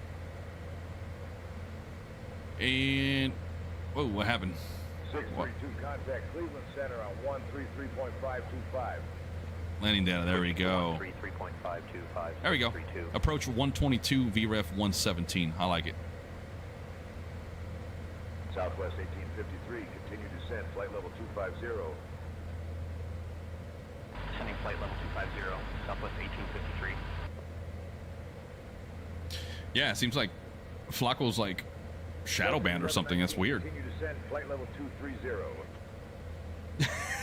Deadeye, got a hotel? Trivago. 230, Delta 1119. That was slick. That was slick, man. Deadeye, you're on it, man. 840, contact Cleveland Center on 133.525 so long. Dude, I remember when Trivago first came out, I'm like, this is such a scam. That guy looks like a scammer. I don't know why. The main guy, you remember who I'm talking about? He was like, hotel? Resort? Trivago. And I'm like, what the hell's Trivago, dude? This guy looks like he's just gonna take your money. Continue to descend flight level 220.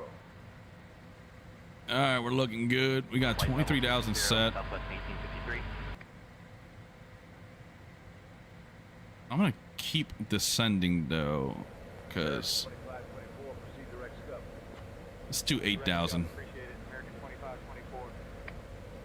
He just told us to cross Cleric at flight level 230, and look at that. American 2524, climb and maintain flight level 320.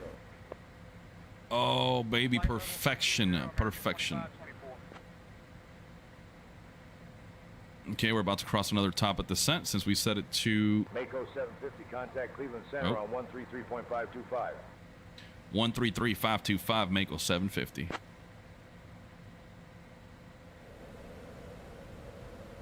What was that, Cleveland? Yeah, that makes sense. Cleveland Center, Mako 750. We're at flight level 230 on the Handbull 3 arrival into Detroit Metro. Mako 750, Cleveland Center, good afternoon.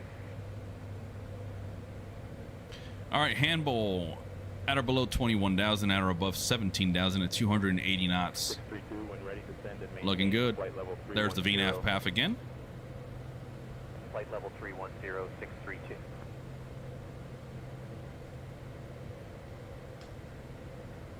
Southwest 1797, climb and maintain. All good, truck and dad. Do your thing over there, bro. Get that Piaggio home safely. Climbing flight level 360, Southwest 1797.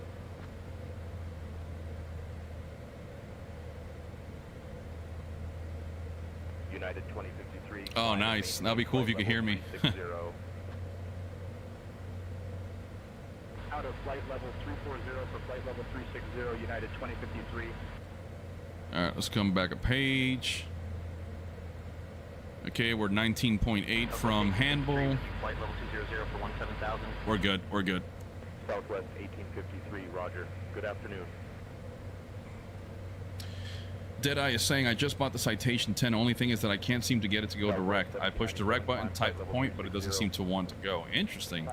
Yeah, so it's pretty simple. You just press direct, select your waypoint that you want, make sure you highlight it, make sure nav is enabled, and that the FMS is your nav source as indicated by the magenta, and that's it. You should be good after that. That's weird. Triple check, go to your library and your content manager, make sure you got the latest version of the Citation 10. But if you just bought it though, disregard that. You should have the latest version because the last update was months ago, so that's weird. Another interesting bug. Deadeye, are you on the beta, on Sim Update 6 beta, or are you still on the native 5? Delta 1119 with you, flight level 200, descending 18,000. Delta 1119, roger. Good afternoon, sir. All right, looking good, guys. We're going to cross Handbull. We're going to be legal as published at 280 knots. Descend flight level 310. Moving for flight level 310, Southwest 1797.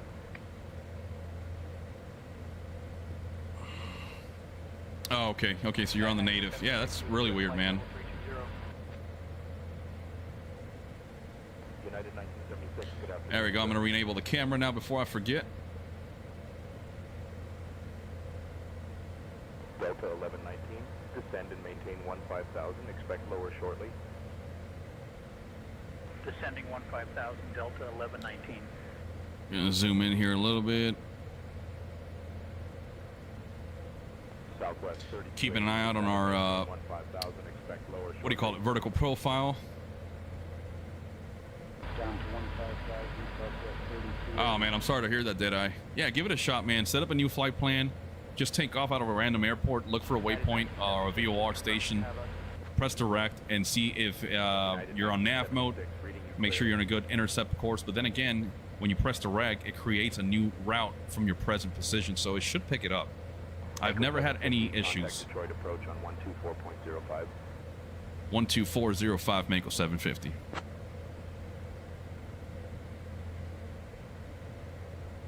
Uh, 12405. There we go. Detroit approach, Mako 750. We're at flight level 181, descending 8,000, handbill 3. We've got hotel on board. Go out of standard. Mako 750, Detroit approach.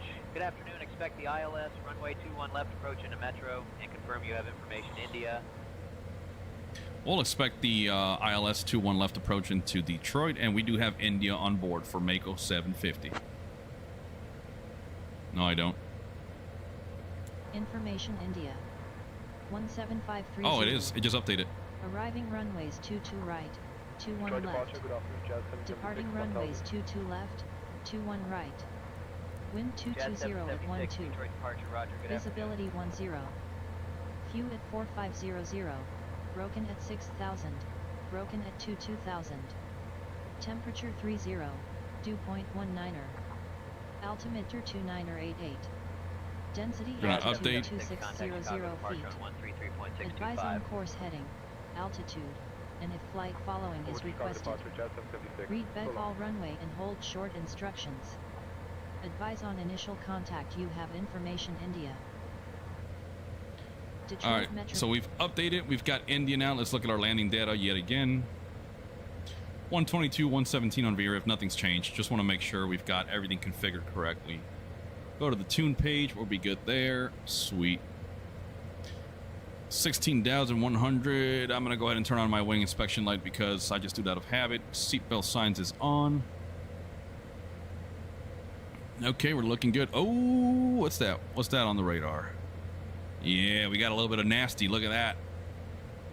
Nasty, but we're going to steer clear. You can see some cumuliform clouds. Cumulonimbus clouds, looks like. So that's going to be interesting. We're going to stay clear of that.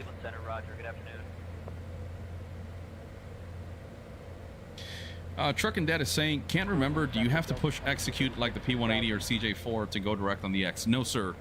No execute over here. Just plug and play, baby.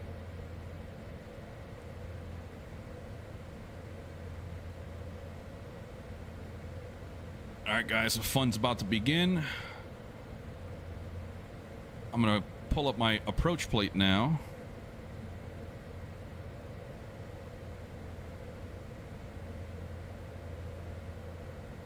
Have it ready.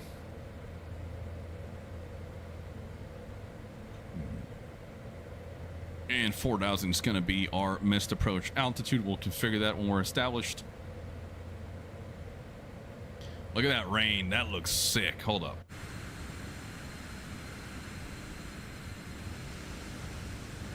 Look at that. Oh my God, that is cool. Jazz 776, Cleveland Center, Roger. Element, what up, brother? Good to see you, man. Good to see you on board again. I'm up by Pensacola right now with my pops, about to hit the Blue Angels Museum. Nice, bro. Tell your dad I said what's up. Much love. And yeah, man, good to see you again, bro.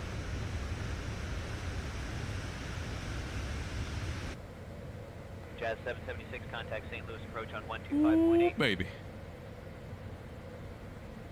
Over to St. Louis approach on 125.8, Jazz 776. Inbound Hemi, we're at 13.3. Thank God this arrival has us going right by that nasty cell right there. Look at that.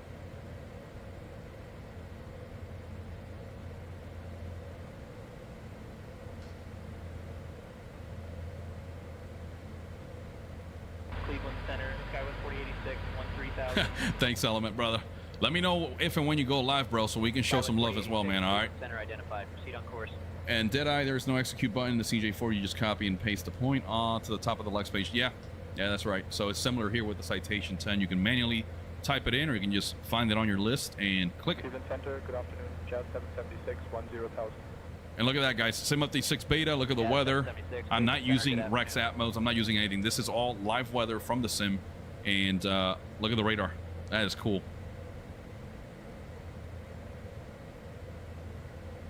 Jazz 776, contact Chicago departure on 133.625. 133.625 for Jazz 776. I'm going to queue up tower on 118.4. There we go. There's a reduction in thrust. Look at that rainbow, by the way. Can you guys see that? Southwest 3280, Cleveland Center, Roger. Dude, is that smoke? Like, what is this? These cloud layers look interesting. A lot of haze. Damn. Are we about to go, like, full IMC down to minimums? Oh, boy. I hope my instructor's watching this. If you guys didn't know, I actually let him know. I've got a YouTube channel where I do flight sim stuff, and I told him, I was like, dude, let me know if I'm ever doing stupid stuff, because I like to do stupid stuff on the sim. Hopefully I don't embarrass him, man. Oh boy, we're about to go in the soup, boys and girls. Get your ladles out. Okay, we're gonna be kind of chilling here. Let's just go vertical speed now. Let's keep descending. We're not gonna use VNAV. Turn VNAV off. Keep bringing her down to 8,000. And then once we get to RAM, we're going to have to slow down to 210 to cross T-Bird at 210 at 8,000. Good afternoon, Southwest 3280, 13,000. We're going to sink that heading bug yet again. Cleveland Center, Roger, good afternoon. Yeah, Deadeye. Yeah, right into the storm here. This is exactly what you want to do. Cleveland Center, good afternoon, Skywest 4086, 9,000. Keep saying, dang it, I thought the Citation 10 was updated. Is it any better? Oopsie. No. That was for the overall sim platform. Sim Update 6 Beta. That is the header of the title. That's why I titled it as such. If it was misleading, I apologize. Hold on, boys and girls. Might get a little anti-icing going on here. We're still at 10,000. Temperature outside 0 right now. Oh, no. We're good. Never mind. I'm going to play it safe, though. Approach on 125.8. 125.8, Brickyard 4618, thanks for the help. Look at this, man. Woo!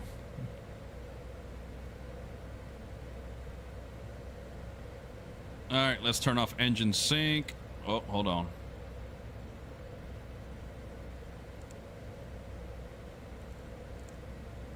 There we go. Engine sync off in preparation for our approach face. There we go. We're breaking through. Ain't bad. Look at that nasty stuff out there. And yeah, the airport should be right yonder. There's the precipitation. Yep. Okay, we're about to level off at 8,000. We're going to slow that descent rate. We don't need to be so aggressive now. Still 7.5 to go to RAM. Then we're going to slow her down. And look at that, boys and girls. There's Detroit. Yes. That is cool. Cleveland Center, good afternoon. Delta 2535, 14,000. I don't know if you guys saw that back course. It picked it up on the nav.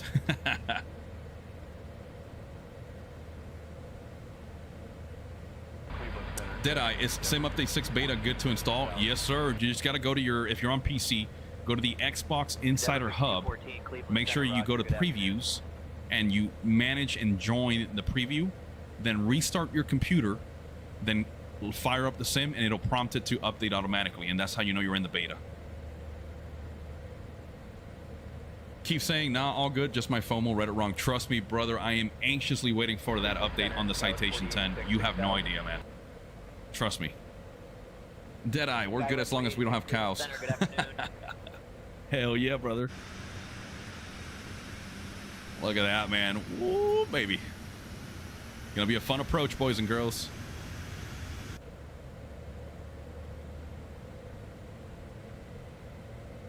Okay, we should see a decel point here momentarily. There we go. We're turning on that 036 course. You can see our initial approach fix way yonder, but we can expect vectors here soon.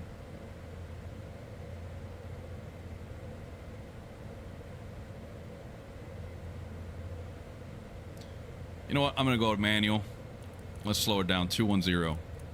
Cleveland Center, good afternoon. Delta 2535, 10,000. Delta 2535, Cleveland Center, roger. And I'm not going to descend any further beyond 8,000 until otherwise instructed by ATC. Mako 750, turn left heading 030, descend and maintain 6,000 vectors for the ILS, runway 21 left approach. Left turn heading 030 down to 6,000 vectors for the ILS for Mako 750. All right, we're going to go to heading mode now. Mako 750, descend and maintain 4,000. Descend and maintain 4,000 for Mako 750. All right, we're going to set 4,000. 4,000 set, vertical speed. Let's go ahead and open up that descent.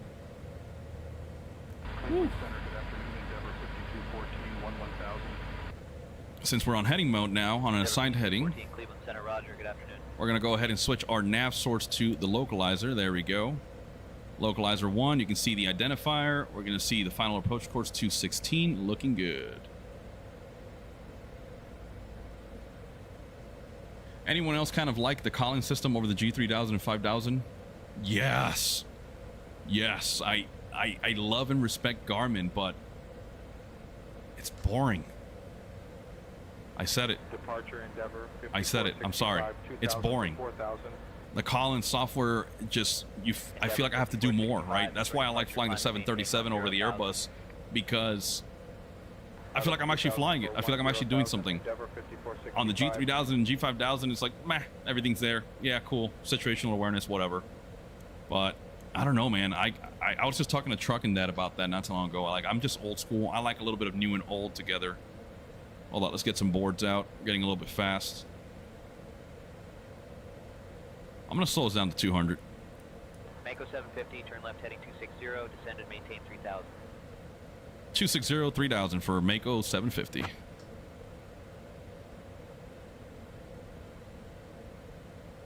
And let's go 260. Oh, it's going to put us tight here, man. I'm a little scared here.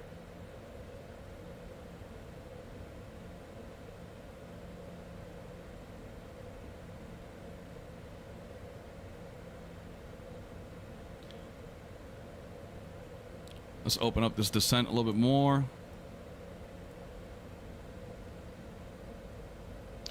We're going to arm nav and approach. There we go. Localizer is armed. Glide slope is armed. Whew. Here we go. Mako 750, 7 miles from Puckle. Turn left heading 260. Descend and maintain 2,000 feet until established on the localizer. Cleared for the ILS runway 21 left approach. Left 260 down 2,000 until established clear for the ILS 21 left approach for Mako 750. There we go. We got our approach clearance. So now we'll stay on this heading until we intercept the localizer. Approach mode is armed. Again, localizer and glide slope armed. Let's retract the boards. Let's go slats. There we go. You can see the slats that are being deployed. Keith is asking MD-11 or the Fokkers, different mission type, yes, but which is the better overall package? Whew, I haven't tried the Fokkers, but I gotta tell you that MD-11 is beautiful. It's great, man, so I highly recommend it.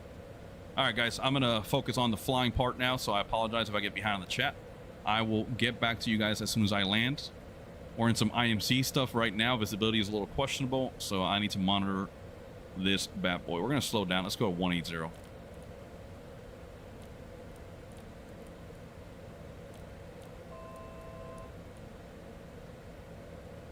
Slow the descent rate a little bit. We're about to intercept that localizer.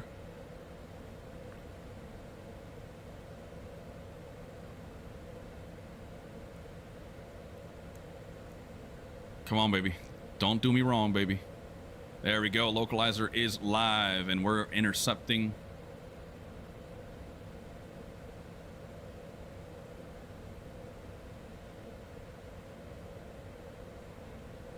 Oh, we're pretty low, man. This is scary. Okay, overshot a little bit. No biggie. Mako 750, contact Metro Tower on 118.4. 118.4 for Mako 750. Wow, man, I didn't expect full IMC here, man. Detroit Tower, Mako 750 on the ILS 21 left. Woo, baby. Mako 750. Let's go gear down. Ah, this is tricky with the tracker. There we go. Oh, come on. Mako 750, runway 21 left, winds 270 at 17, gusting 23, clear to land. Clear to land 21 left for Mako 750. Gonna slow it down to our VAP speed.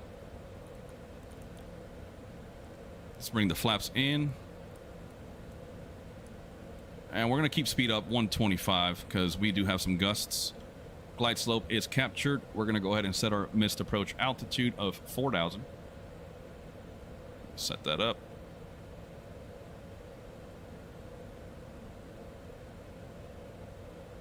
Flaps full.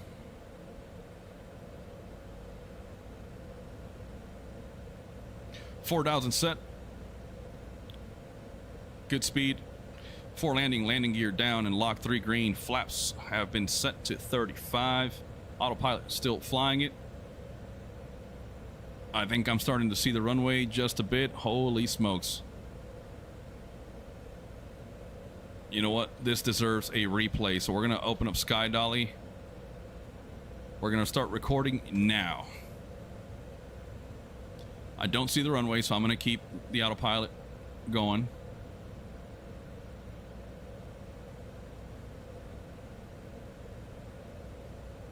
Okay, I've got the field made. Let's go ahead and autopilot off, auto throttle off.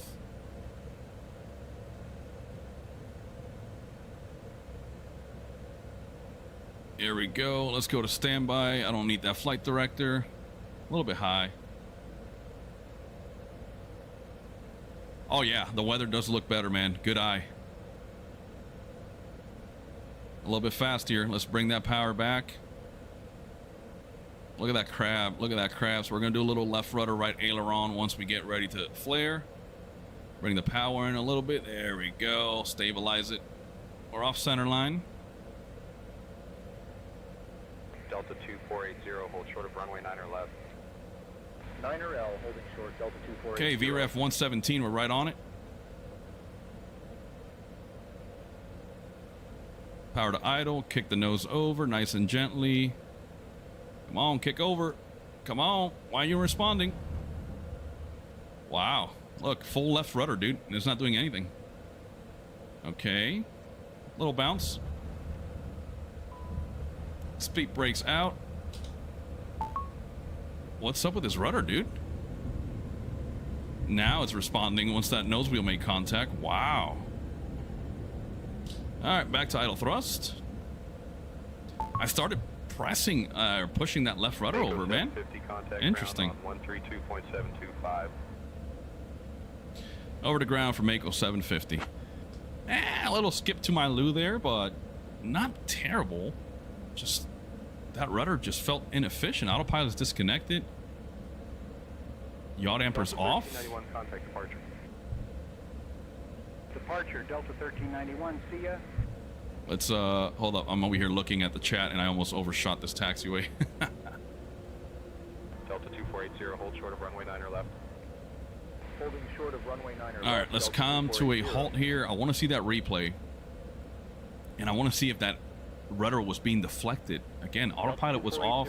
Yaw damper was off. Crossing 9er left, Delta 2480. All right, let's stop the replay. Let's play it. Here we go. Mako 750, continue approach. Now the weather's looking better.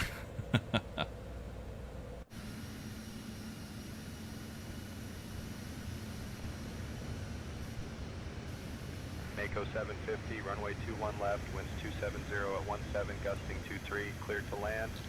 No, give me a good camera. There we go. That's okay, I guess. Let's go back outside. I'm gonna hide the yoke for now.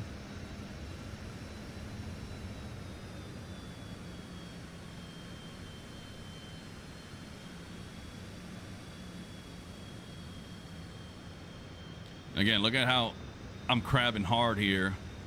And again, I wish I could show you with my camera. I was full left rudder and that nose just was not responding. I do love the haze though. That looks so good. So here I went left rudder slowly. Look at that. The nose was not responding at all. So there's a little bounce.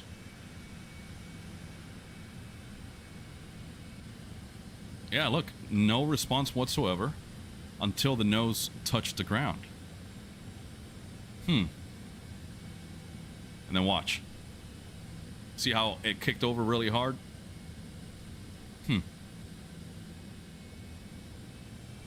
I don't know, guys. Could it be a Sim Update 6 beta issue?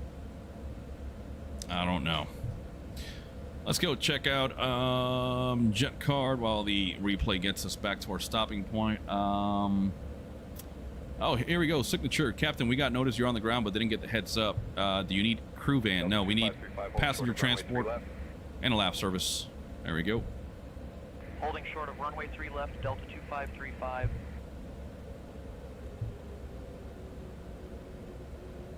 No, that's what I was just saying, Truck and Dad. Yacht Emperor was off.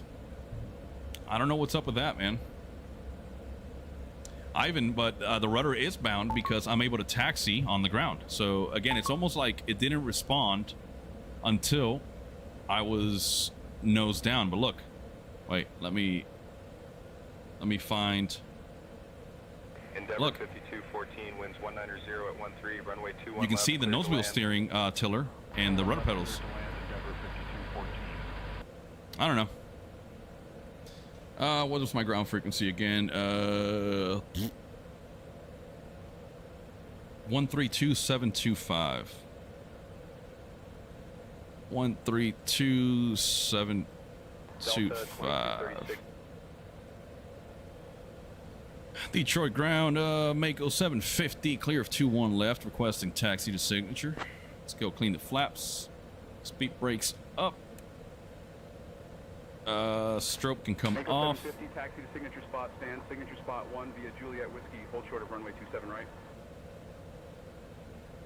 Juliet Whiskey, hold short of 27 right for Mako 750. Alright, that's all set. Anti-ice can come off. Pedal static heat off. Windshield heat off. Wing inspection light off. Recognition light can stay on. We'll go ahead and crank that APU master. Get it started. And then let me look at my ground charts here. Oh god, I messed up my camera, sorry. Taxi. Huh. I'm really interested to see what happened there, why that rudder was not effective at all when I've had no issues before. All right, Juliet and Whiskey, and looks like, I'm assuming signatures over here. And then where's 27 right? No, here it is. So Juliet, huh? Yeah, we just gotta make a right turn. Whiskey, we're gonna hold short of 27 right. Okay. Landing lights can come off. There we go. And let's go ahead and get our bleed air on. I gotta really mess with the head tracking. It's a little bit clunky now. Well, watch this. I'm just gonna look center. I'm gonna press the hotkey. Nope, that didn't really work because I gotta reset the view in the sim. There we go. All right, let's go ahead and give it some gas and start taxiing.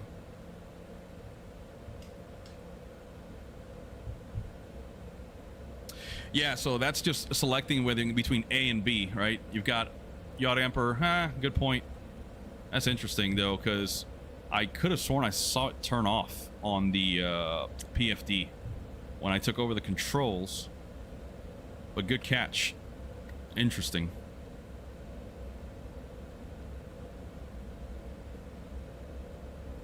We're on Whiskey, right? Delta 2236, taxi to the gate. Ooh, Delta 8350 900. Taxi to parking via Juliet Uniform 9er. Interesting, the weather's clearing up, so we would have arrived now at a much better approach.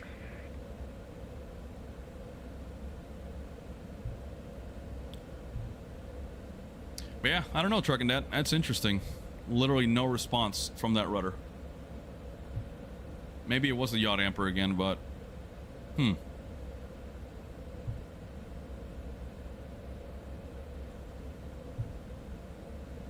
let's go to flight plan. No, clear flight plan. There we go. Leave it initialized, or ready to initialize. Beautiful scenery here, by the way. Oh wait, that's yeah, that's a 350, right? Not a 330 Neo.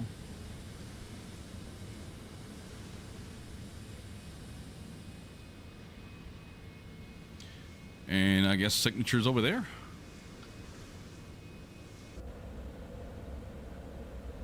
Let's keep bringing her home. And yeah, Truck and Dad, in the previous flights that I've done on the 10, I've done plenty. I don't remember having to manually disconnect the yaw damper once I toggle the autopilot disconnect on the yoke.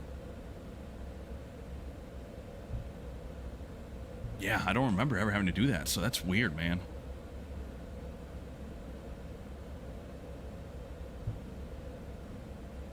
Oh well, let's take her in. 4162 ready for push and start.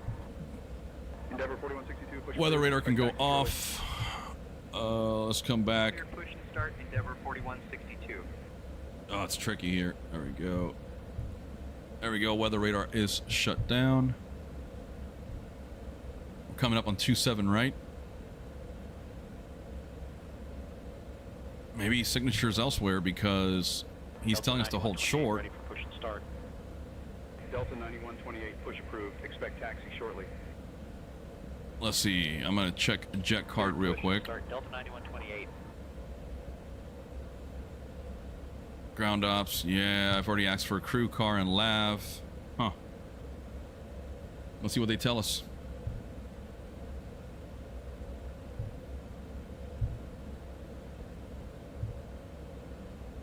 I don't know. What do you guys think so far?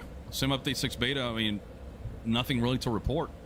That oopsie with the rudder and the yaw damper might have been on me. I don't want to blame the sim at all. Echo 750, cross runway 27 right, then continue taxi via Papa 4, Papa 5, hold short of runway 21 right. All right, crossing 27 right, continuing Papa 4, Papa 5, holding short of 21 right for Mako 750. Papa 4, Papa. Okay, so we're going to keep going. Strobes on, landing lights on. Clear on the right. Clear on the left.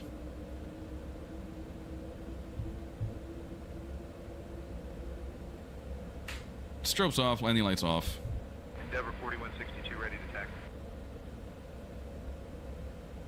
Endeavor 4162 runway 2. Here's Papa 4. Hold short of runway 9 or left. Runway 22 left taxi via Kilo, hold short of runway 9 or left, Endeavor 4162. Uh-oh, I see pink textures over there on the static models. That's okay. That's typically what happens with sim updates. Especially if the scenery hasn't been updated yet, so we'll have to wait. But keep in mind, it's a beta, so there are certain quirks expected. As long as the airplane and the overall systems work, that's all I care about. We're going to make a right here on Papa. Delta 9128 ready to taxi. Yeah, Truck and Dead, I'm going to have to do the same, man. It's weird. Lucas, CMDT has just subscribed. Thank you so much. Welcome to that Flight Sim Channels family. Thank you for being here with me today, and I hope you enjoyed the stream and you got to see firsthand how Sim Update 6 Beta is doing. We'll cross 21 right at Papa 5 for Mako 750. Dude, I'm like way off the runway still. Told us to cross though, so we're gonna cross. But yeah, hopefully you can see firsthand how Sim Update 6 Beta is running. No complaints. The weather definitely looks better. I think Ivan called it out. Said, is it me or does the weather, the clouds look better? I'd say so, man. It looks really good. And look how quickly that storm flew over us, man. Delta 9399 request push and start. Okay, here's Papa 5. Looks like that Delta 73 is holding short. 21 right, waiting for us. Pushback approved. Delta 9399.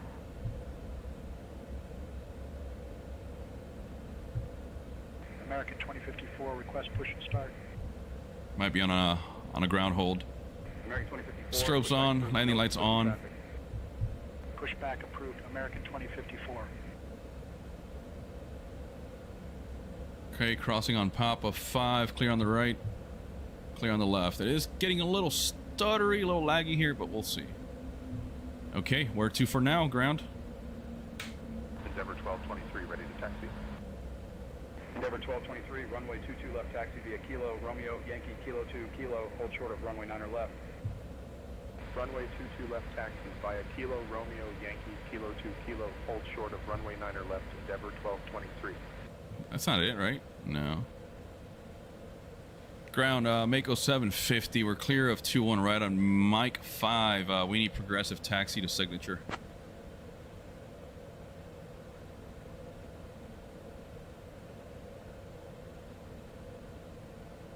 That's customs, right? And general aviation. I guess it's dead ahead. Ice Air 4853, taxi to the gate.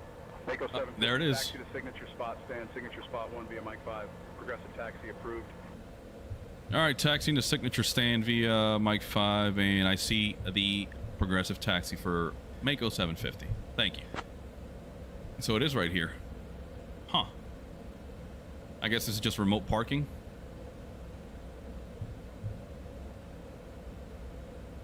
Ice Air 4853, taxi to parking via Whiskey 2, Whiskey Papa 3, hold short of runway 3 left. I love SayIntentions. You see? I asked for progressive taxi. Boom. Papa 3, hold Green short of arrows. runway 3 left, Ice Air 4853. Yeah, this is just a remote ramp, so my passengers are not going to be happy, man. And they want us to go behind that global. I'm not going to do that. I'm just going to spin it around. Ground for Mako 750. You can turn off progressive taxi. Thank you.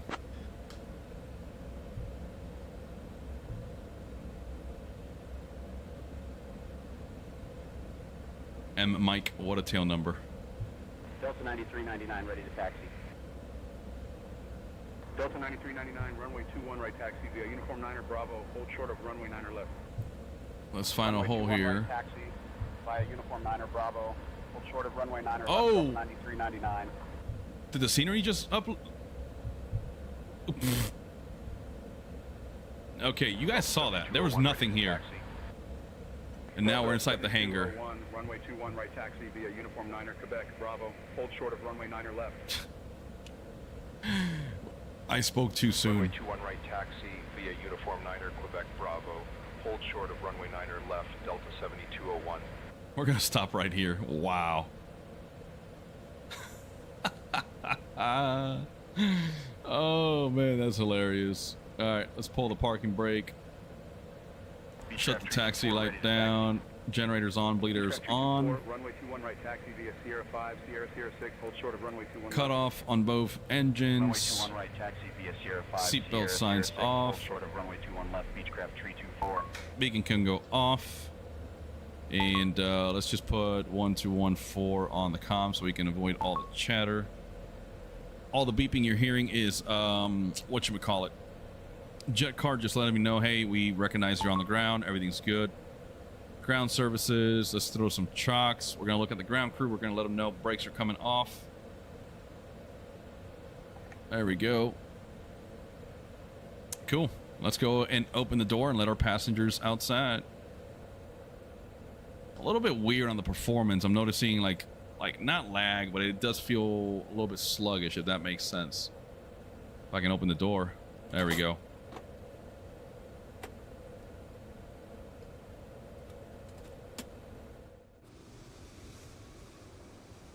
There you have it. Look at the progressive taxi. You guys saw that, right? There was no hangar, no FBO, and as soon as I taxi right into it, it decided, oh, hey, wait, I want to spawn now. So you know what? Let's do a quick post-flight.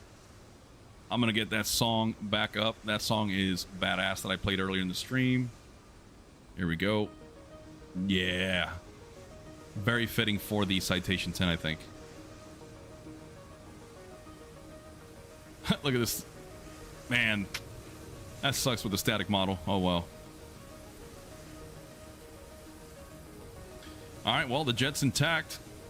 That's good. Let's open up the aft baggage.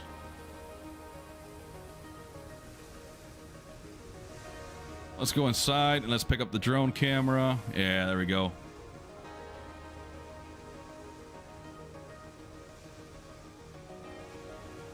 Cool. Well, we made it, guys.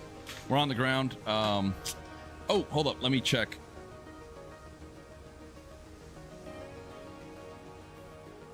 Deadeye is saying, yeah, it was empty as a parking lot. Right.